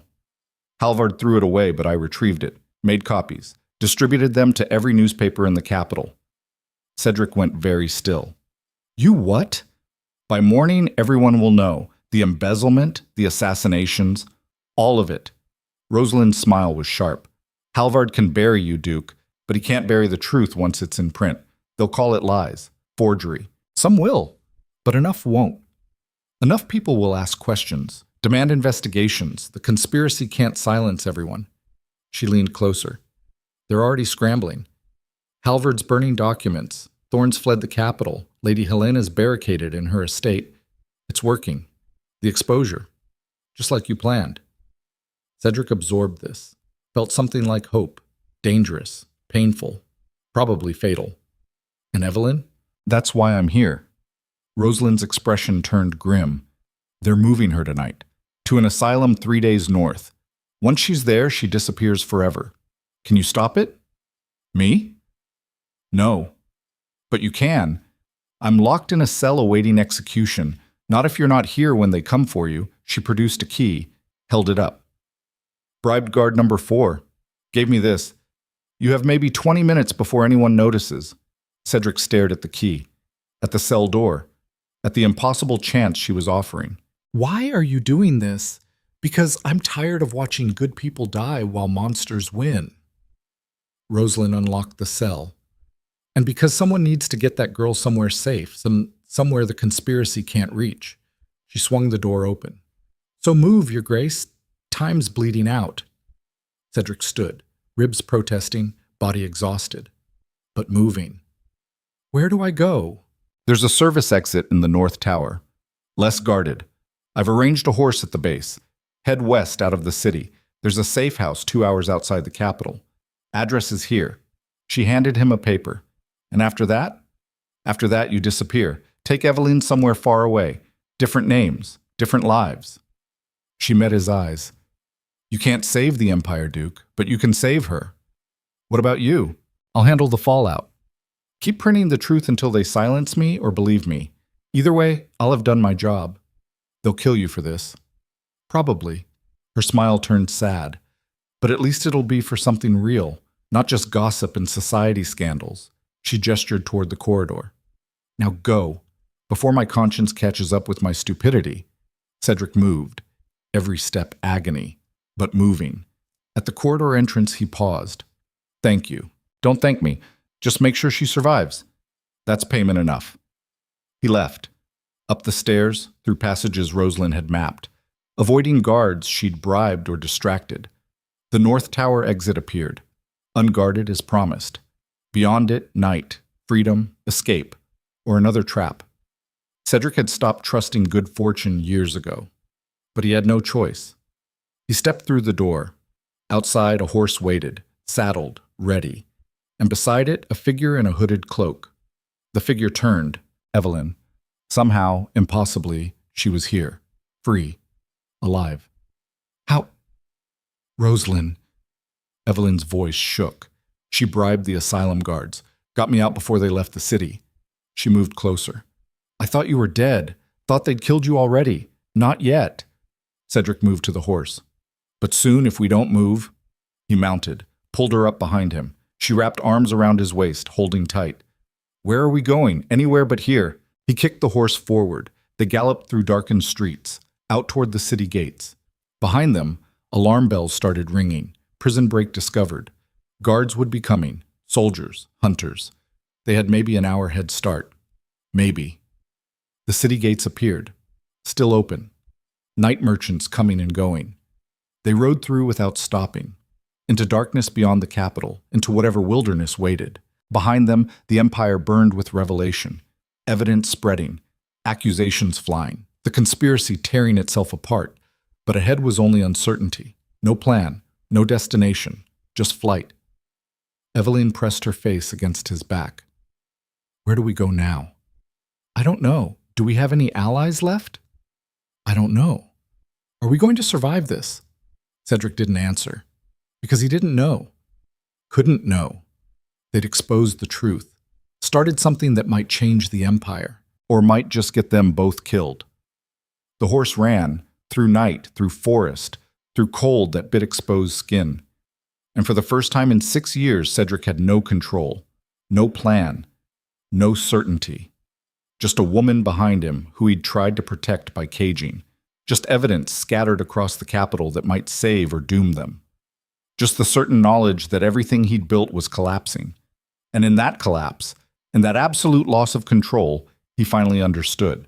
Protection wasn't possession. Safety wasn't imprisonment. Saving someone didn't mean owning their life. It meant giving them the chance to live it, even if that meant letting go, even if that meant risking everything. Dawn approached, cold, gray, unforgiving. They rode toward it anyway, because sometimes survival wasn't about control. Sometimes it was about faith in chaos. Sometimes you had to let the world burn and hope something better grew from the ash. The horse slowed, exhausted. They were miles from the capital now, deep in forest. No pursuit visible yet. Evelyn slid down, stood on shaking legs. Cedric dismounted, studied her face in the pre-dawn light. She looked broken, terrified, free. I'm sorry, he said, for everything, for the years, for the cage I called protection. You saved my life and stole 6 years of it. That's not salvation, that's theft. Silence. Then Evelyn spoke. So make it right. Let me choose now. Let me decide what happens next. Cedric nodded. Your choice. Everything. Where we go. What we do. I'll follow. She looked at him, Really looked, saw the exhaustion, the damage, the genuine surrender. "West," she said finally. "We go west, to the coast, find a ship, disappear completely. And the evidence? The exposure? Will work or won't. Either way, it's not our fight anymore." She touched his arm. "We've bled enough for this empire. Time to save ourselves instead." Cedric felt something break inside him. Relief, maybe. Or grief. Or both. They mounted again. Rode west as dawn painted the sky gold. Behind them, the empire tore itself apart. Ahead, nothing but possibility and terror in equal measure. And for the first time in 6 years, neither of them knew what came next. That uncertainty felt like drowning and flying. And finally, after everything, freedom. 3 days on the run changed people. Stripped away pretense. Left only survival instinct and the brutal clarity that comes from knowing death rides behind you. Cedric and Evelyn pushed west through forest and farmland, stealing food from gardens, sleeping in abandoned barns, moving like ghosts through an empire that wanted them dead. The horse had collapsed on the second day.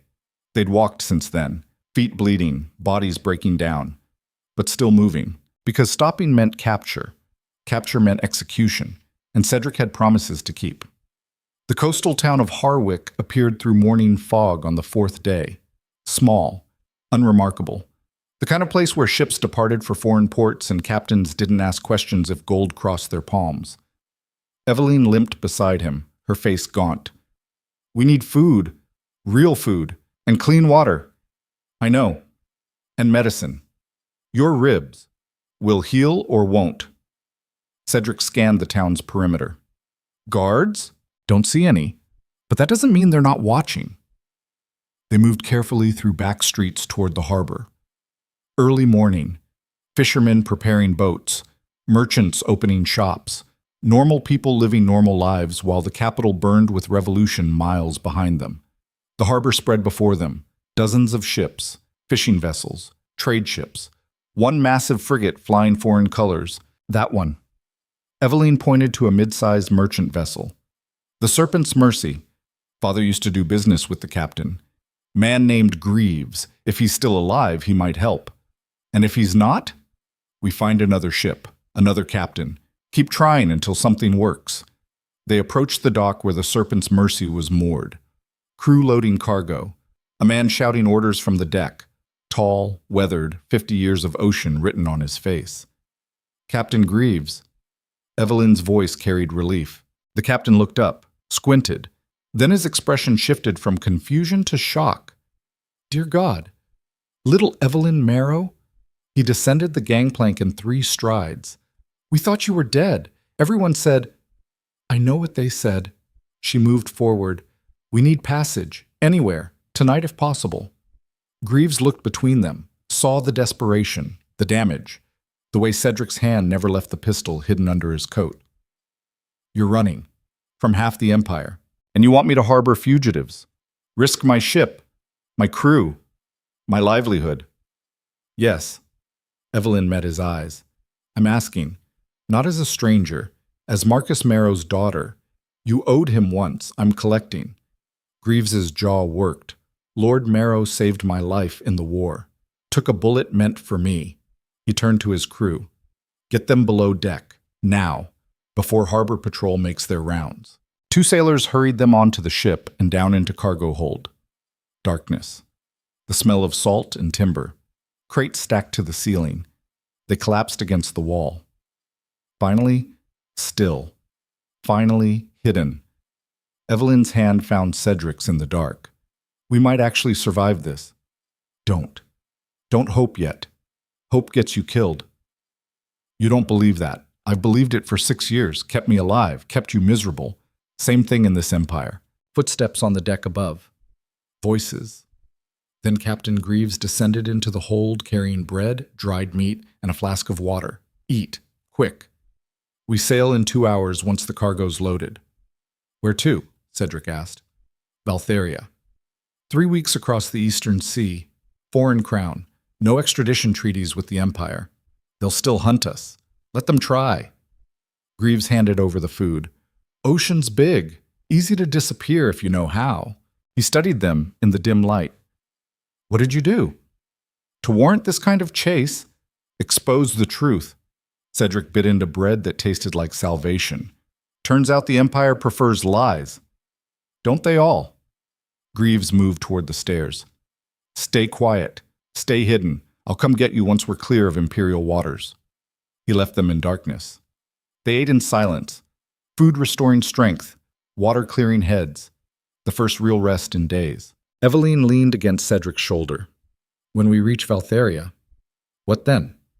New names, new lives. Find work somewhere quiet. And forget?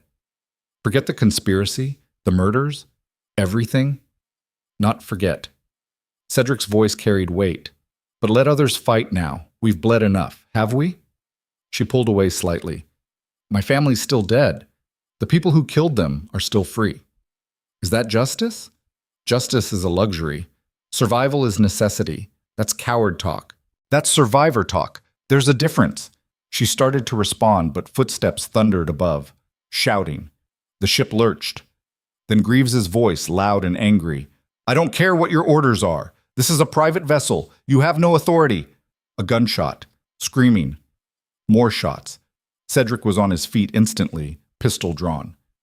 They found us. How? We were careful.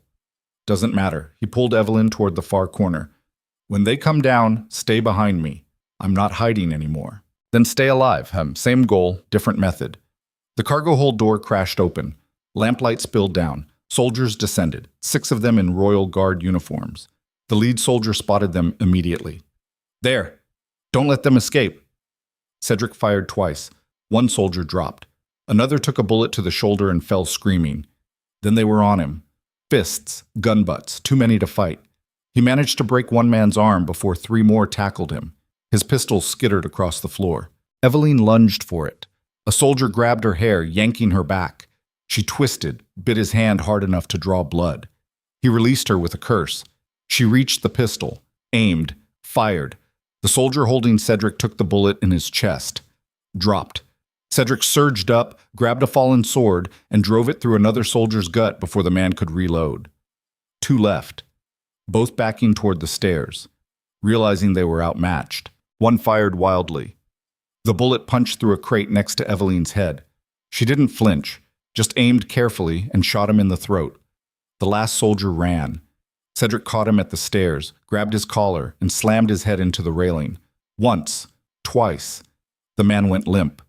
Silence except for ragged breathing and the groans of wounded soldiers. Cedric dropped the body, turned to Eveline. You hurt? She shook her head, but her hands trembled holding the smoking pistol. Above deck, chaos, crew shouting, more gunfire, the sounds of fighting. They climbed the stairs into carnage. The deck was covered in bodies. Sailors, soldiers, blood mixing with seawater. Captain Greaves lay near the helm, clutching a wound in his side. Cedric ran to him. How bad? Bad enough. Greaves coughed blood. They knew. Someone told them. Had a warrant. Your names, descriptions. Who told them? Does it matter? The captain's breathing rattled. They're calling reinforcements, more soldiers coming from the garrison. You need to... He died mid-sentence. Cedric closed the man's eyes. Another debt. Another good person dead because of him. When did the cost stop accumulating? When did the ledger balance? Never. That was the answer. It never balanced. Eveline appeared beside him. There. She pointed to the harbor entrance where 3 more boats approached.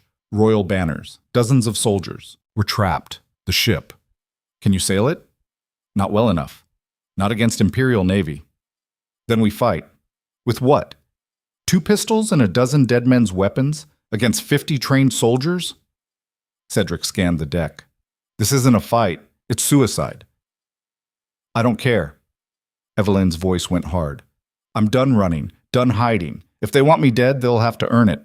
Something in her expression reminded Cedric of her father, that same stubborn courage that got the man killed. And suddenly, watching her reload a dead soldier's pistol with shaking hands, Cedric understood. She was right. Running meant dying slowly, capture, trial, execution, or worse. But fighting meant dying on their terms, taking enemies with them, making the Empire pay for every inch. Sometimes the only choice left was how you fell. All right. He checked his ammunition. 3 shots left. We make them bleed. They fortified positions behind cargo crates and rigging, gathered weapons from fallen soldiers, 5 pistols, 2 rifles, 3 swords, powder and shot enough for maybe 20 rounds total. The approaching boats closed distance. Soldiers visible now. Muskets raised. Cedric met Evelyn's eyes across the deck. If this is the end, don't. She cut him off. Don't make it sentimental. We fight. We survive or we don't. That's all. But he needed to say it, needed her to know. 6 years I told myself I was protecting you. Truth is, you saved me. Gave me something worth fighting for when I'd forgotten how. Cedric. The soldiers opened fire. Bullets tore through rigging, punched holes in crates, shattered glass in the captain's cabin. Cedric returned fire. Dropped one soldier, missed another. Evelyn fired from behind the mainmast. Her shot hit a soldier's leg. He went down screaming. The boats pulled alongside. Grappling hooks flew. Ropes secured. Soldiers prepared to board. Here they come. The first wave came over the railing. 10 men, armed and armored. Cedric met them with a sword taken from a dead guard. The blade felt right in his hand. 6 years of desk work and diplomacy, but muscle memory remained. He killed the first soldier with a thrust through the heart, parried the second's attack, and opened his throat. The third got close enough to grapple before Evelyn shot him in the back. They fought side by side, her covering his blind spots, him drawing attention while she picked off targets, like they'd trained together for years instead of surviving together by accident. More soldiers poured over the railing. Too many. Overwhelming. Cedric took a sword cut across his shoulder. Pain exploded. Blood soaked his shirt. He kept fighting. Evelyn reloaded. Fired. Clicked empty. She grabbed a dead soldier's rifle, used it like a club, smashed it across a man's face hard enough to shatter teeth. They were being pushed back, losing ground. 10 soldiers became 15. 15 became 20. This was it. The last stand. The final moment. Cedric's vision blurred. Blood loss. Exhaustion. His ribs screamed with every breath. But still he fought. Because stopping meant surrender. Surrender meant watching Evelyn dragged back to that asylum. Drugged. Buried. Forgotten. That couldn't happen. Wouldn't happen. He'd die first. Then something changed. A new sound cut through the battle. Cannons. Everyone froze. From the harbor mouth, 3 ships emerged through fog. Not imperial vessels. These flew different colors. Black sails. Armed to the teeth. Pirates. The lead ship fired a broadside into the nearest royal boat. Wood exploded. Soldiers screamed. The boat listed, taking on water. The other royal vessels tried to turn. Too slow. More cannon fire. Devastating. Precise. Within minutes, the imperial boats were sinking or fleeing, soldiers drowning or swimming desperately for shore. The pirate ships pulled alongside the Serpent's Mercy. Boarding planks extended. A woman crossed first, 40 years old, scarred face, cutlass on her hip. She surveyed the carnage with professional assessment. Captain Greaves? Her voice carried across the deck. You signaled for help before they killed you. Smart man. She turned to Cedric and Evelyn. Covered in blood. Surrounded by bodies, still standing despite impossible odds. Duke Ashbourne. Miss Marrow. Her smile showed gold teeth. Pleasure to finally meet you. I'm Captain Sarah Blackwater, and you two just became the most valuable cargo in the Eastern Sea. Cedric raised his sword. Wary. We're not cargo. Oh, but you are. Blackwater gestured to her crew. The Empire's offering 50,000 crowns for you, dead or alive. That kind of bounty makes people valuable. So you're turning us in. Turning you in? Blackwater laughed. Hell no, I'm keeping you. Hiding you. Making the Empire chase ghosts while I collect information about what you exposed. Her expression turned serious. See, I hate the Imperial Council more than most. They destroyed my family too. Different circumstances. Same result. She extended her hand. So here's the deal. You work for me. Use your knowledge of the Empire's inner workings to help me bleed them dry. And in exchange, I keep you alive and hidden. What kind of work? Evelyn asked. Espionage, sabotage, making the bastards who murdered your father pay in ways that hurt more than death. Blackwater's smile turned vicious. I'm offering you revenge with a salary. Cedric looked at Evelyn, saw the calculation in her eyes, the hunger for payback warring with exhaustion. We just wanted to disappear. Can't disappear when the whole empire's hunting you. Blackwater's tone went pragmatic. They'll search every port, every town, every ship. Your faces are on wanted posters from here to the northern wastes. But with me, you become ghosts, legends. The survivors who escaped and came back to haunt them. The surviving Imperial soldiers on deck groaned. Blackwater's crew had them bound and kneeling. What about them? Cedric gestured. Witnesses to your escape. Blackwater drew her cutlass. Can't have that. Wait. Evelyn stepped forward. Don't kill them. Send them back with a message. What message? That we're coming. That every noble involved in my family's murder should start counting their days. Blackwater studied her, then grinned. I like you. She sheathed her blade. All right, we send them back alive. Let the conspiracy sweat. She barked orders. Her crew moved efficiently, binding the Imperial soldiers, loading them into a remaining lifeboat, setting them adrift with just enough supplies to reach shore.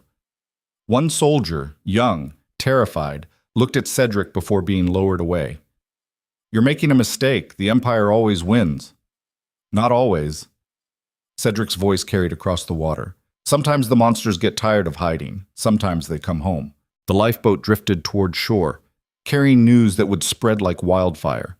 Duke Ashbourne and Evelyn Marrow had survived. We're working with pirates. We're coming back. The conspiracy would panic, make mistakes, reveal themselves in their desperation, exactly what they needed. Blackwater turned to them. So? You in? Cedric looked at Evelyn, waiting for her choice, her decision. She met his eyes, thought for a long moment, then nodded. We're in. But I lead the operations against my family's killers. Done. Blackwater extended her hand again. This time, Evelyn shook it. They transferred to Blackwater's ship, the Widow's Revenge, aptly named, left the Serpent's Mercy as a floating tomb, a message to anyone who'd find it. As they sailed away from Harwick, Cedric stood at the railing watching the coast recede, the empire that had tried to kill them, the conspiracy that had destroyed so many lives. Evelyn joined him, silent, watching the same horizon. No going back now, she said finally. There was never any going back, only forward into whatever hell we're building. Sounds about right? The sun set behind them, painting the sky blood red. Ahead, darkness and open ocean, and somewhere beyond that, a foreign port where they'd rebuild. Plan. Prepare for war against an empire that thought itself untouchable. Blackwater appeared beside them. My contacts in the capital sent word. The evidence you scattered is working. 3 ministers have resigned. 2 fled the country. Minister Halvard's under house arrest pending investigation. Good. Evelyn's voice carried satisfaction. But the core conspiracy remains. The ones at the top. The ones who ordered your family's deaths. They're still protected, still powerful, not for long. Cedric's hands gripped the railing. We're coming for them, every single one. That's the spirit. Blackwater clapped his shoulder. Welcome to the revolution, Duke. It's brutal, bloody, and probably fatal. But at least it's honest. The ship cut through dark waters, carrying them away from death, towards something worse or better, impossible to know which. In the captain's cabin that night, Cedric and Evelyn spread out maps and documents, planning, strategizing, identifying targets. The conspiracy had names, faces, vulnerabilities. One by one, they'd exploit them all. Evelyn marked a name on the list. Lord Thorne. He arranged my mother's assassination specifically, made it look like an accident. Then he's first. Cedric studied the map. He fled to his coastal estate, heavily guarded. But everyone has weak points. We find his. We exploit it. We make him suffer. Her voice carried cold certainty. The girl who'd cried in burned ruins was gone. In her place, someone harder, sharper, dangerous. Cedric recognized that transformation, had undergone it himself years ago. You've changed. So have you. She looked at him. We both died in different ways. What's left is just survival instinct wearing human faces. Pretty grim philosophy, pretty grim world. They worked through the night, building plans, identifying allies, mapping routes back into the empire that wouldn't trigger capture. Dawn found them exhausted but focused. Outside, the ocean stretched endlessly, separating them from the empire, but only temporarily. They'd return, not as victims, not as fugitives, as weapons. 3 weeks later, the Widow's Revenge docked in Valtheria. Foreign port, neutral territory. The kind of place where empire's laws meant nothing and gold spoke every language. They established a base in a warehouse near the docks, recruited informants, built networks, purchased weapons and intelligence.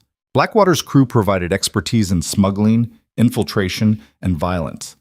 Cedric provided knowledge of the empire's inner workings, noble houses, guard rotations, political dynamics.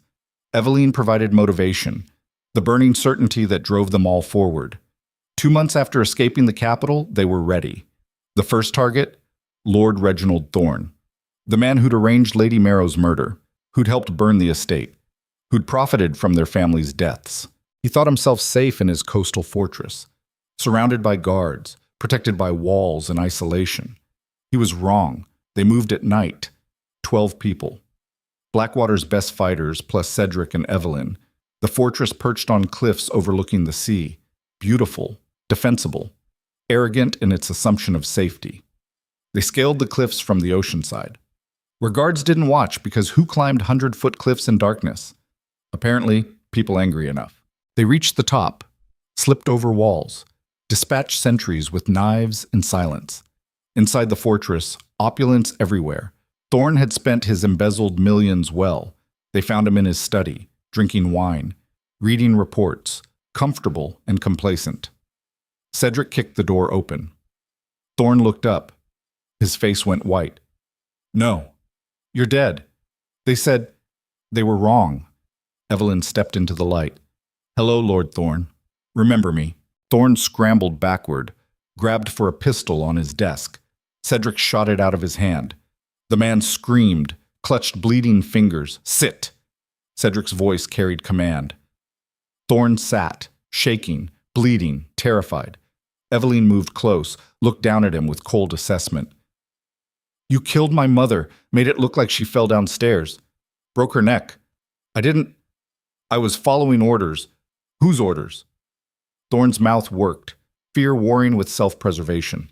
Eveline pulled out a knife, started cleaning her nails with it. Casual, terrifying. "I'm going to ask again. Whose orders?" "Minister Halvard." Thorne broke. He organized everything, the assassinations, the fire, the cover-up. "I was just following orders." Cedric's voice dripped contempt. The coward's excuse since the dawn of civilization. "Please, I have information, names, financial records, everything you need to... We know you have information." Eveline's knife stopped moving. "That's why you're still breathing." She nodded to Blackwater's crew. They grabbed Thorne, bound him, gagged his screams. "We're taking him," Cedric said. "Every piece of evidence in this fortress. Every document, every ledger." And Thorne himself, living proof. They worked quickly, ransacked the study, found hidden compartments behind paintings under floorboards, years of corruption documented and stored. By the time guards discovered the breach, they were gone, back down the cliffs, into boats waiting offshore. Behind them, the fortress erupted in chaos, bells ringing, soldiers searching. Too late. They sailed into darkness carrying their prize. Lord Thorne bound and terrified in the hold, his secrets piled in crates, the first domino falling in a chain that would topple the conspiracy. On the journey back to Valtheria, they interrogated him. Gently at first, then less gently. He talked. Oh, how he talked. Named names, detailed crimes, drew organizational charts of the conspiracy's structure. Every word recorded, every confession documented. By the time they reached port, they had enough evidence to destroy 12 noble houses. But they weren't done. Not even close. Eveline stood over Thorne's cell. The man was broken, weeping, begging for mercy. She felt nothing looking at him. No satisfaction, no joy, just cold calculation about his remaining usefulness. "One down," she said to Cedric. 11 to go. He nodded. Already planning the next operation, the next target. The conspiracy had made a mistake 6 years ago. They'd left a witness, one survivor who remembered everything, and now that survivor was coming home. Not to hide, not to forgive, to burn it all down. The warehouse became headquarters. War room. Prison for informants who traded information for their lives. Maps covered the walls, lists of names, connections drawn in red ink. A web of corruption spanning the empire. They were at the center, pulling threads, watching it unravel. News from the capital arrived weekly. The exposure was working, public outrage growing, protests in the streets, nobles fleeing, the emperor forced to order real investigations. The conspiracy was fracturing, panic setting in. Perfect. Blackwater entered the war room carrying a letter. Fresh intelligence. Your friend Rosalind Vale published another expose. This one naming specific council members involved in military fund embezzlement. How's she still alive? Evelyn asked. Public figure now. Killing her would confirm everything she's written. They can't touch her without proving her right. Blackwater grinned. Smart woman. She's braver than all of us, Cedric said quietly. Maybe. Blackwater handed him the letter. But she sent this. Says she's discovered something. Something big. Cedric read quickly. His expression darkened. What? Eveline moved beside him. The conspiracy's planning something desperate. A purge. They're going to eliminate every loose end, every witness, every threat. When? 2 weeks. During the emperor's birthday celebration, when the entire nobility gathers at the palace. A massacre. Eveline's voice went flat. They're going to kill everyone who might expose them, and blame it on revolutionaries. On us. Cedric met her eyes. One action. Eliminates all their problems, cements their power forever. We have to stop it. How? We're fugitives. Criminals. If we return to the capital, we're dead. Silence fell across the war room. Then Cedric smiled, cold, calculated. The expression of a man who'd finally stopped fighting fair. We don't stop it. We let it happen. But we control how. Everyone stared at him. Explain, Blackwater demanded. If they're planning a massacre, they'll have to gather forces. Weapons. Assassins. All in one place at one time. Cedric pointed to the map. The palace. Maximum security. Maximum visibility. So we infiltrate the palace during the celebration, get close to the conspiracy's leaders, and when they launch their purge, we launch ours. Eveline understood. We kill them. All of them. During the chaos. Exactly. Cedric's finger traced the palace layout. We turn their plan against them, use their massacre as cover for ours. It's suicide, someone said. Probably. Cedric's smile never wavered. But it's the only way to end this, to actually destroy the conspiracy instead of just wounding it. He looked around the room, at Blackwater's crew, at the informants who'd joined their cause, at Evelyn standing fierce and broken and ready. 2 weeks. We prepare. We train. We become ghosts walking into the Empire's heart, and we don't come out until every person responsible for that massacre 6 years ago is dead. The room erupted in activity. Plans forming, roles assigned, the final operation taking shape. In the chaos, Evelyn pulled Cedric aside. We might actually die doing this. Probably will. Was it worth it? 6 years of your life, everything you sacrificed. Cedric looked at her, really looked, saw the woman she'd become. Strong, dangerous, alive. Every second. She leaned forward, kissed him, brief, fierce, a promise or goodbye, impossible to tell which. Then pulled back. 2 weeks. Let's make them count. They trained, studied, planned every contingency. Blackwater secured palace blueprints from a bribed servant, guard schedules, weapon placements, escape routes. They memorized it all, forged invitations to the Emperor's celebration, created false identities, built covers that would survive casual inspection. Everything hinged on infiltration, getting inside before the conspiracy realized they were there. The night before they departed for the capital, Cedric stood alone on the warehouse roof, watching stars, thinking about Thomas, about Captain Greaves, about everyone who died helping them survive. The ledger never balanced, but maybe this was how you paid it forward, by finishing what they started, by making sure no one else's family burned while the empire looked away. Footsteps behind him. Evelyn. She didn't speak, just stood beside him. Two people who'd been through hell together, who'd probably die together soon. Somehow that felt right. "Whatever happens," she said finally, "thank you for saving me, for giving me the chance to fight back. Thank you for giving me something worth saving." They stood in silence as night deepened. Tomorrow they returned to the capital, to the palace where this all began, where it would end one way or another. The conspiracy thought itself untouchable, protected by power and privilege and the empire's corrupt machinery. They were about to learn different. Sometimes the prey became predators. Sometimes the survivors came home with teeth. And sometimes, when the empire pushed too far, it created the very weapons that would destroy it. Dawn broke over Valtheria. Last sunrise before war. Cedric descended from the roof, gathered his weapons, his team, his resolve. Evelyn did the same. They met in the warehouse, 12 people ready to storm hell. Blackwater addressed them. "You know the plan. Infiltrate. Wait. Strike during the chaos. Get out alive if possible." She paused. "Most of you won't survive this, but the ones who do will have changed the empire forever. Is that enough?" Silence answered her. Then someone, a young sailor who'd joined their crew, spoke up. "It's enough. Better to die fighting than live kneeling." Others nodded. Agreement spreading. They departed for this capital as the sun climbed, crossing the sea, entering imperial waters, heading toward destiny or doom. The city appeared on the horizon. Massive, beautiful, deadly. Home and battlefield. The widow's revenge docked at midnight. They disembarked in small groups, separate, unremarkable. Just travelers arriving for the emperor's celebration. No one recognized the duke in plain clothes. No one saw the ghost of Evelyn Marrow walking capital streets again. They reunited at a safe house Blackwater maintained. Final preparations. Equipment checks. Last words. Tomorrow, the palace. Tomorrow, the purge. Tomorrow, everything. Cedric loaded his pistols, checked his knives, prepared for war. Across the room, Evelyn did the same. Her hands steady now, fear burned away by purpose. Their eyes met.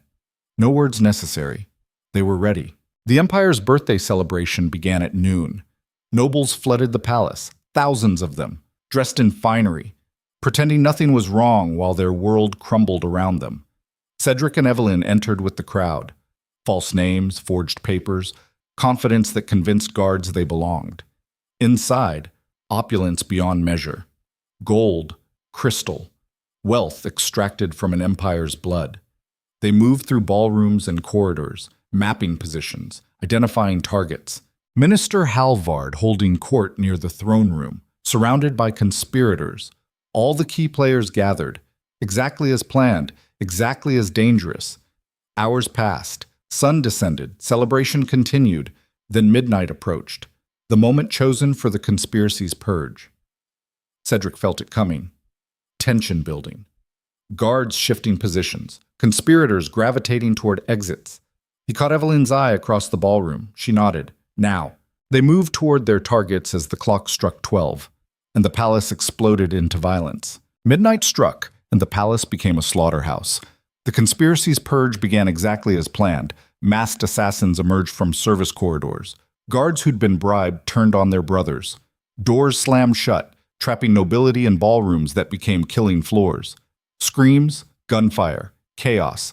But Cedric had anticipated every move, because he'd helped write the Empire's playbook on political purges years ago, back when he still believed the system could be salvaged. Now he used that knowledge to dismantle it. The moment the first assassin struck, Blackwater's crew moved. They'd positioned themselves throughout the palace during the celebration. Servants who weren't servants, guards who answered to different masters. They hit the conspiracy's enforcers from behind, swift, brutal, efficient. Cedric moved through the chaos like a blade through silk, every step calculated, every motion purposeful. He'd spent 6 years preparing for this moment without knowing it. 6 years learning patience, strategy, the cold mathematics of survival. Minister Halvard stood near the throne room entrance, directing assassins with hand signals. confident, commanding, certain of victory. He didn't see Cedric until it was too late. The Duke emerged from the crowd like a ghost. Pistol raised, face carved from ice. Halvard's eyes went wide. "You're dead. You're supposed to be." "Dead?" Cedric's voice carried no emotion. "That was your first mistake. Assuming corpses stay buried." He fired. The bullet took Halvard in the shoulder. The minister fell, screaming. Guards moved to protect him, but Blackwater's people intercepted. Steel flashed. Bodies dropped. Cedric stood over Halvard, looked down at the man who'd orchestrated so much death, so much corruption, felt nothing. That emptiness was worse than rage somehow. It meant something fundamental had broken inside him, some piece of humanity that recognized mercy. "Where's the evidence? The real ledgers, the orders you gave to burn the Marrow estate." Halvard clutched his bleeding shoulder.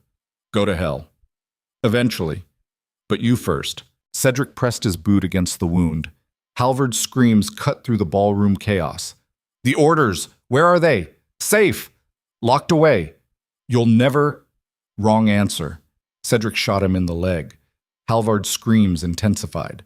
Around them, the battle raged, nobles cowering behind overturned tables, assassins fighting Blackwater's crew, blood spreading across marble floors.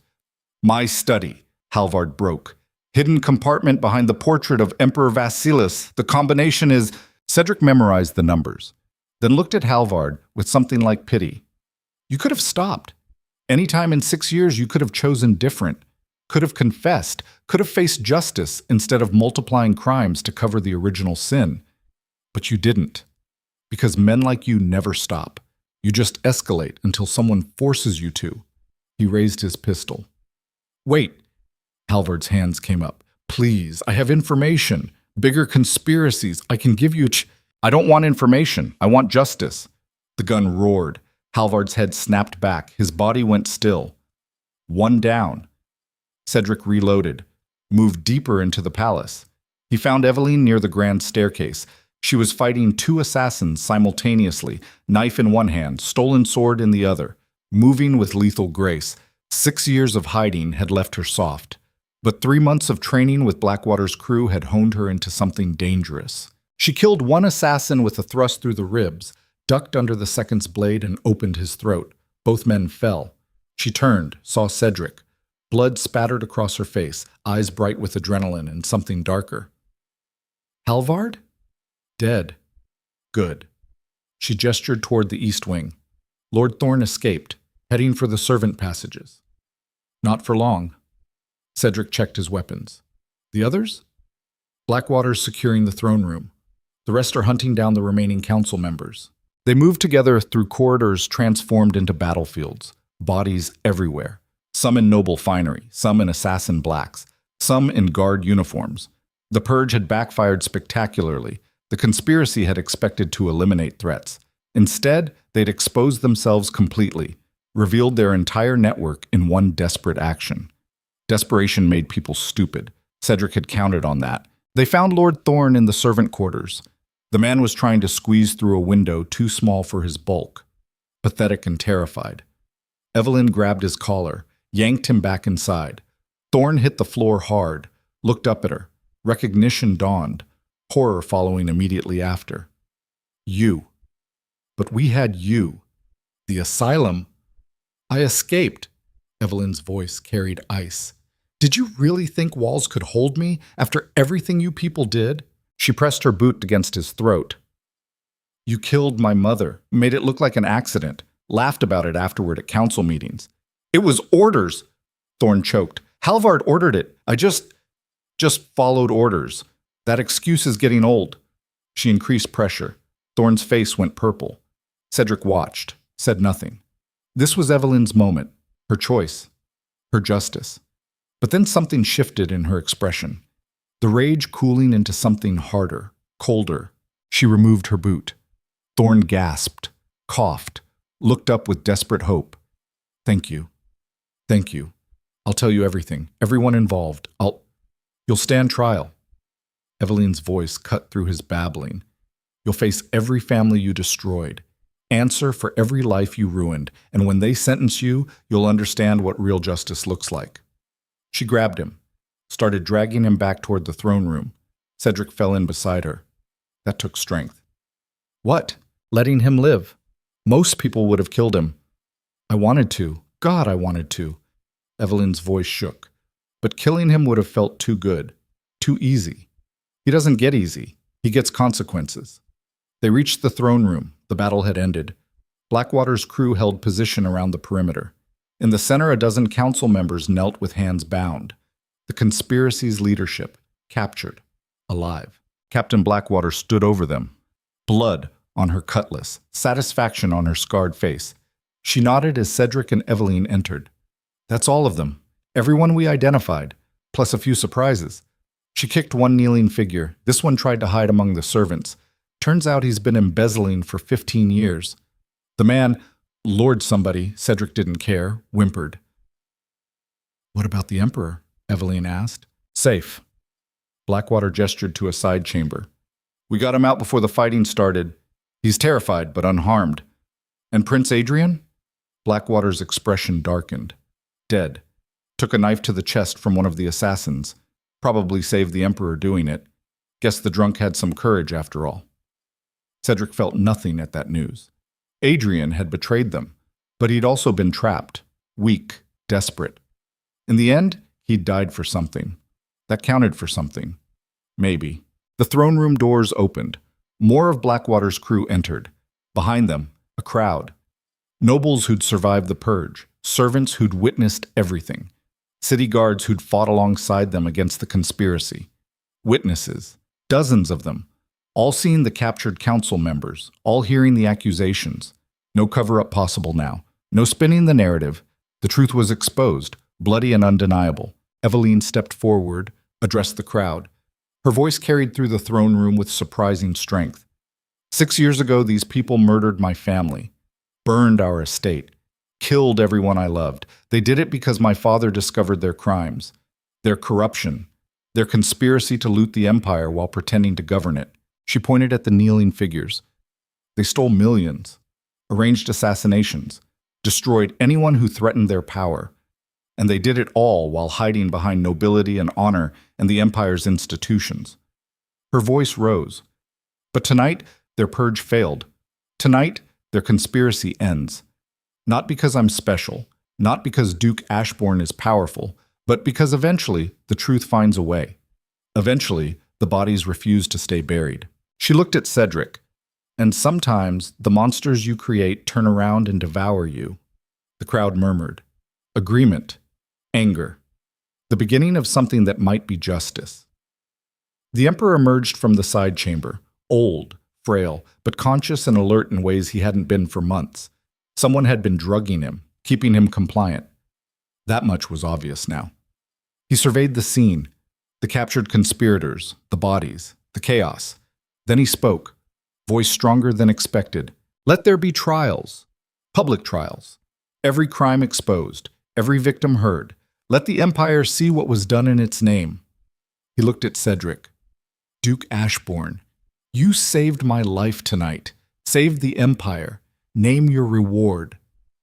Cedric met the Emperor's eyes, saw a tired old man who'd been manipulated for years, who'd failed his people through weakness and willful blindness. I want nothing from this empire. It took everything I valued and gave nothing back. He gestured at Evelyn.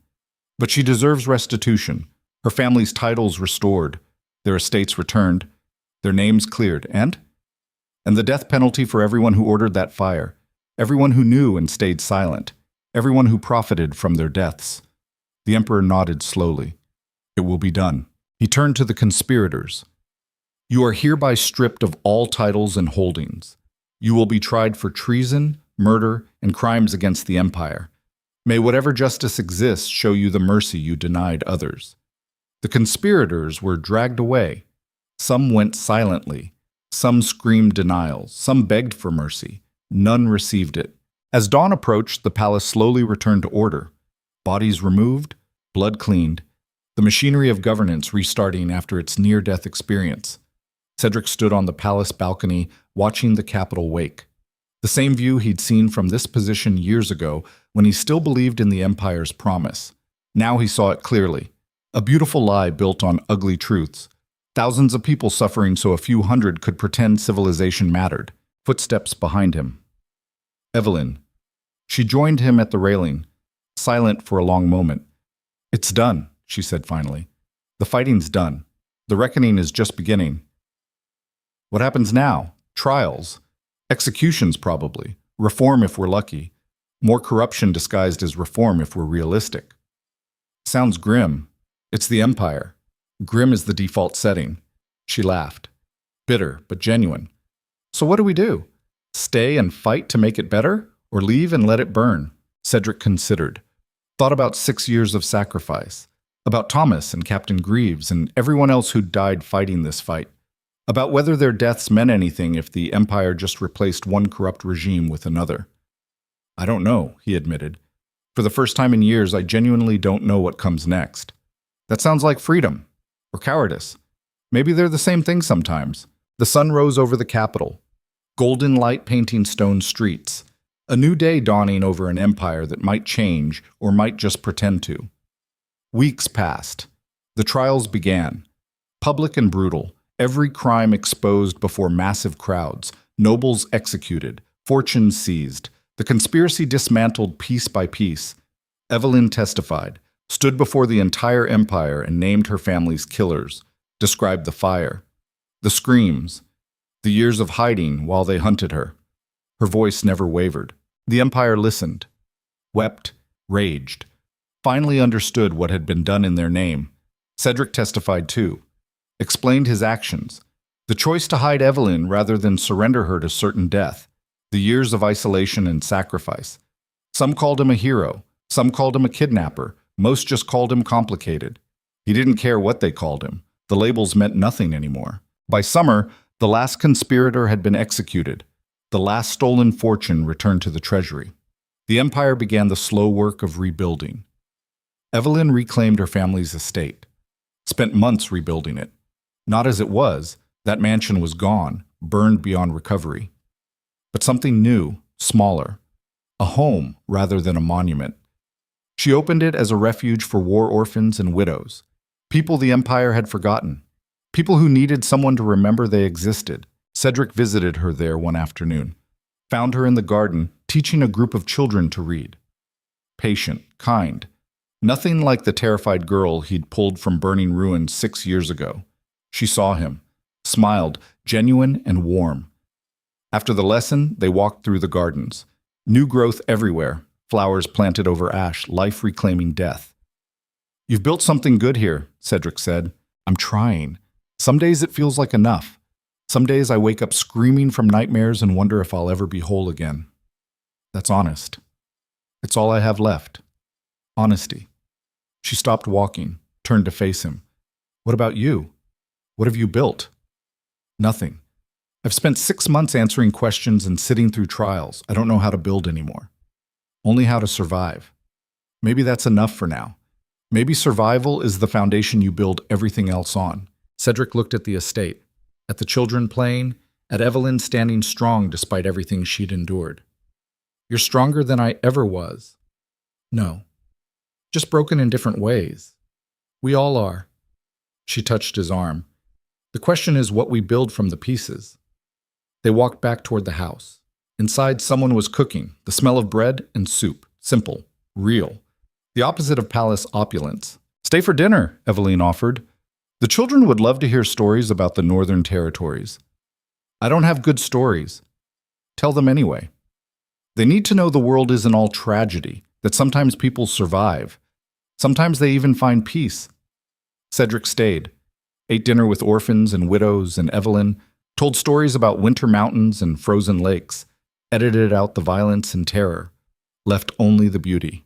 The children listened with wide eyes, seeing possibility beyond their trauma. After dinner, Evelyn walked him to the gate. The sun was setting, painting everything gold. "Come back," she said, "any time. You're always welcome here." "I don't deserve welcome. None of us deserve anything. We just try to be worth the space we occupy." She squeezed his hand. "You're worth more than you think." He left before emotion could overwhelm him, rode back to his estate through summer evening. The northern manor stood empty. Gerard had retired. Thomas was dead. Most of the staff had moved on to other employment. Just Cedric and ghosts now. He wandered the halls, saw Eveline's room exactly as she'd left it 6 years ago. Books on the desk, fire long cold, the space preserved like a shrine. He'd caged her here, called it protection, convinced himself isolation was safety. The realization still tasted like poison. He could sell the estate, move somewhere warm, disappear into anonymity. Or he could stay, try to make the space mean something different, something better. Months passed. Cedric divided his time between the estate and the capital. He testified at more trials, helped root out remaining corruption, worked with reformers trying to rebuild imperial institutions. It was exhausting, frustrating, progress measured in inches, but it was something. Captain Blackwater departed for foreign waters, took her crew and vanished into legends. Last Cedric heard, she was raiding imperial slave ships, freeing cargo, burning vessels, making the Empire pay in ways that mattered. Lady Rosalind Vale became the Empire's most celebrated journalist. Her exposés changed laws, toppled ministers, spoke truth when everyone else preferred comfortable lies. She visited Cedric once, asked for an interview about everything, the hiding, the sacrifice, the choices that broke him. He declined. Some stories didn't need telling, some truths were private. She understood, left him in peace. Winter returned. Snow covered the northern estate. Cedric sat in his study where 6 years ago he'd made the choice to save a terrified girl from assassins. He'd do it again, every time, without hesitation. But he'd do it differently. Not imprisonment disguised as protection, not control disguised as salvation. He'd give her choices, resources, the freedom to decide her own path, even if it meant risking her life. Because safety without freedom was just a prettier cage, and cages destroyed people even when built with good intentions. A knock at the door. Enter. Evelyn stepped into the study. She wore travel clothes, looked healthy, strong, alive in ways that still amazed him. "I'm leaving," she said without preamble, "taking 12 of the orphans with me. We're going east." "Valtheria. Captain Blackwater offered me a position helping freed slaves establish new lives." "That's good. Dangerous, but good. Everything worth doing is dangerous." She studied him. "Come with us." "What?" "Come with us. Help build something new. Something that doesn't carry the Empire's rot." She stepped closer. "You've spent years sacrificing for other people. Maybe it's time to live for yourself." "I don't know how to do that." "Then learn. We'll figure it out together." Cedric looked at his study, at the maps and documents and evidence of 6 years fighting a system that didn't want to change.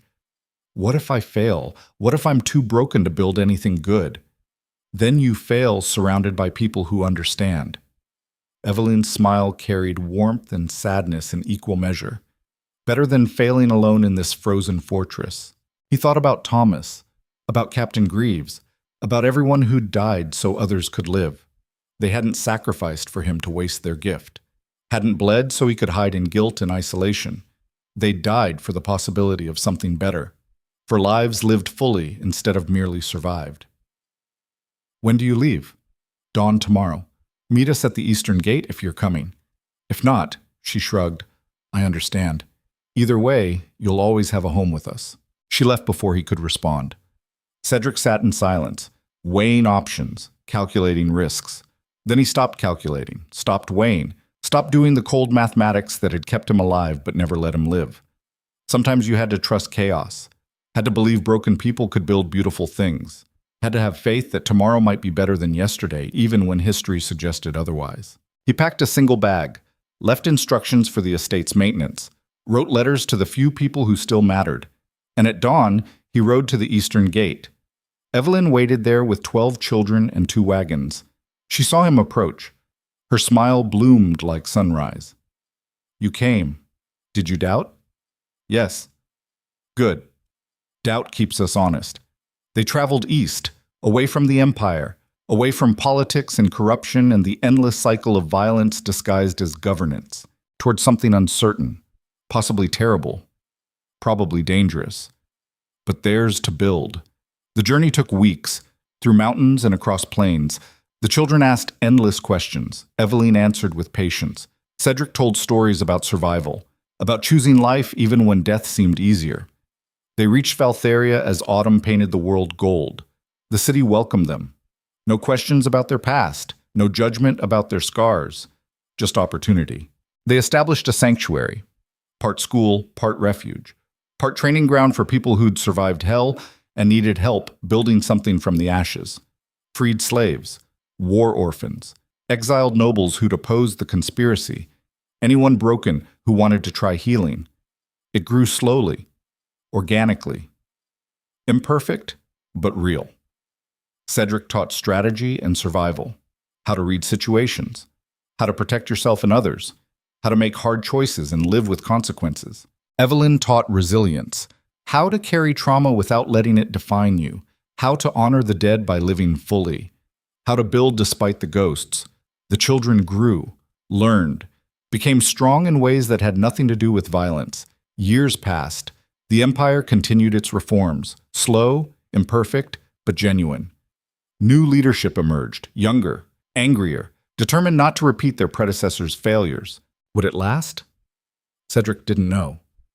Probably not. Power corrupted, always had, always would. But maybe it would last long enough. Maybe the next generation would do better, build something stronger, learn from the blood spilled by the one before. That was all you could hope for, really. Incremental progress, tiny victories, the long, slow work of making tomorrow slightly better than today. One evening, Cedric sat on the sanctuary's roof watching the sunset. A decade had passed since that night in the burning Marrow estate, since the choice that changed everything. He was older now, gray threading his hair, scars mapping his body, tired in ways that had nothing to do with physical exhaustion, but alive, still breathing, still building. Evelyn joined him. She was 34 now, beautiful in ways that had nothing to do with appearance and everything to do with hard-won strength. Thinking about the past? Always. It's the price of surviving when others didn't. Thomas would be proud of what you've built. Thomas would think I'm soft, that I should have stayed and fought to fix the empire. Maybe. But he'd be wrong. She leaned against him. Some battles you can't win. Some systems are too rotten to save. Walking away isn't cowardice. It's wisdom. You believe that? Most days. They sat in comfortable silence as stars emerged. Below, the sanctuary buzzed with life. People cooking, children laughing, the sounds of healing. Was it worth it? Evelyn asked. Everything you sacrificed, everyone you lost. Cedric considered. Thought about 6 years of isolation, about Thomas dying in that dock tavern, about Captain Greaves bleeding out on his ship, about Prince Adrian taking a knife meant for his father, about all the people who died so a few could live. I don't know if worth is the right word. It was necessary. It happened. We survived. He looked at her. And you used that survival to build something good. So maybe it balanced. Maybe their deaths purchased this. That's a grim philosophy. It's a realistic one. She took his hand, squeezed. Thank you for saving me, for giving me the chance to become this person. Thank you for teaching me that survival isn't enough, that living matters more than just breathing. They stayed on the roof until the stars filled the sky. Two broken people who'd somehow managed to put each other back together. Not perfectly. Never perfectly. But enough. Enough to keep going, to keep building, to keep believing tomorrow might be better. Below, someone started singing, an old folk song about mountains and home. Others joined, voices blending, harmony from discord. Cedric listened and felt something like peace. Fragile, temporary, but real. The empire he'd tried to save had nearly destroyed him, but walking away from it had let him discover something more important. Community, purpose. The knowledge that meaning came from what you built, not what you preserved. Some things needed to burn so new growth could take root. Some institutions were beyond redemption. Some fights weren't worth fighting. The trick was knowing which was which, and having the courage to walk away when necessary. Evelyn stood, extended her hand. Come on, they're making dinner. You promised to tell the new children about the Winter Mountains. I've told that story 100 times. Then tell it again. They need to hear that beauty exists, that the world isn't all trauma and loss. He took her hand, let her pull him to his feet. They descended into the sanctuary, into warmth and life and the messiness of people trying to heal together. It wasn't perfect.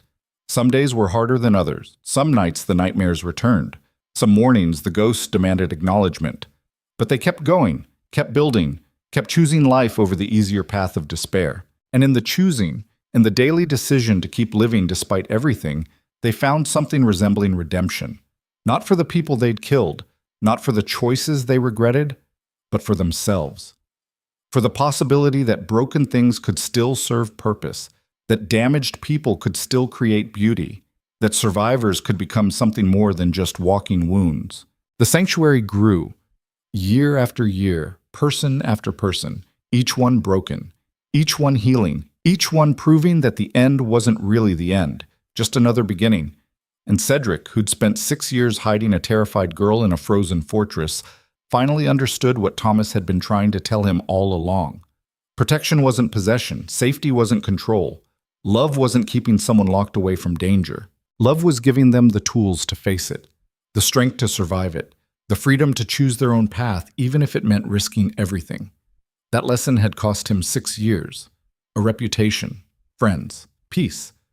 But it had given him this, a community, a purpose, a life worth living instead of just enduring. The empire could keep its politics and power and endless corruption. Cedric had found something better.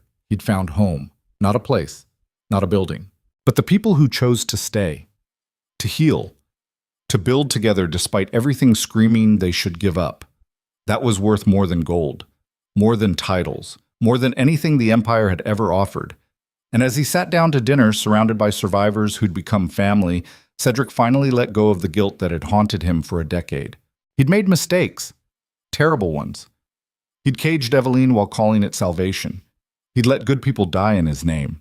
He'd become the kind of man he once would have despised, but he'd also saved a life when everyone else would have let her die. He'd stood against corruption when others profited from it.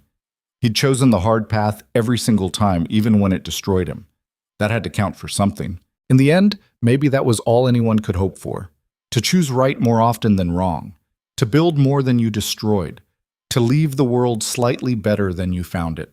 Not redemption, not absolution, just the small, quiet knowledge that you tried, that you fought, that you refused to let evil win without resistance. That would have to be enough. And watching Eveline laugh with the children, seeing the sanctuary full of life and hope and possibility, Cedric thought maybe it was. The sun set over Valtheria. Another day ending, another night beginning. But tomorrow would come, as it always did. And they would face it, together. Broken, but healing. Scarred, but strong. Building their small corner of beauty in a world that preferred ugliness. That was the real victory. Not defeating the conspiracy. Not exposing the corruption, but refusing to let it define them. Refusing to become the monsters they fought. Choosing life. Choosing hope. Choosing to believe that wounded people could still create something worth preserving. Cedric raised his glass. To the survivors. Eveline clinked hers against it. To the ones who kept going. And in that moment, surrounded by people who understood, Cedric finally felt something he hadn't felt in 10 years. Home.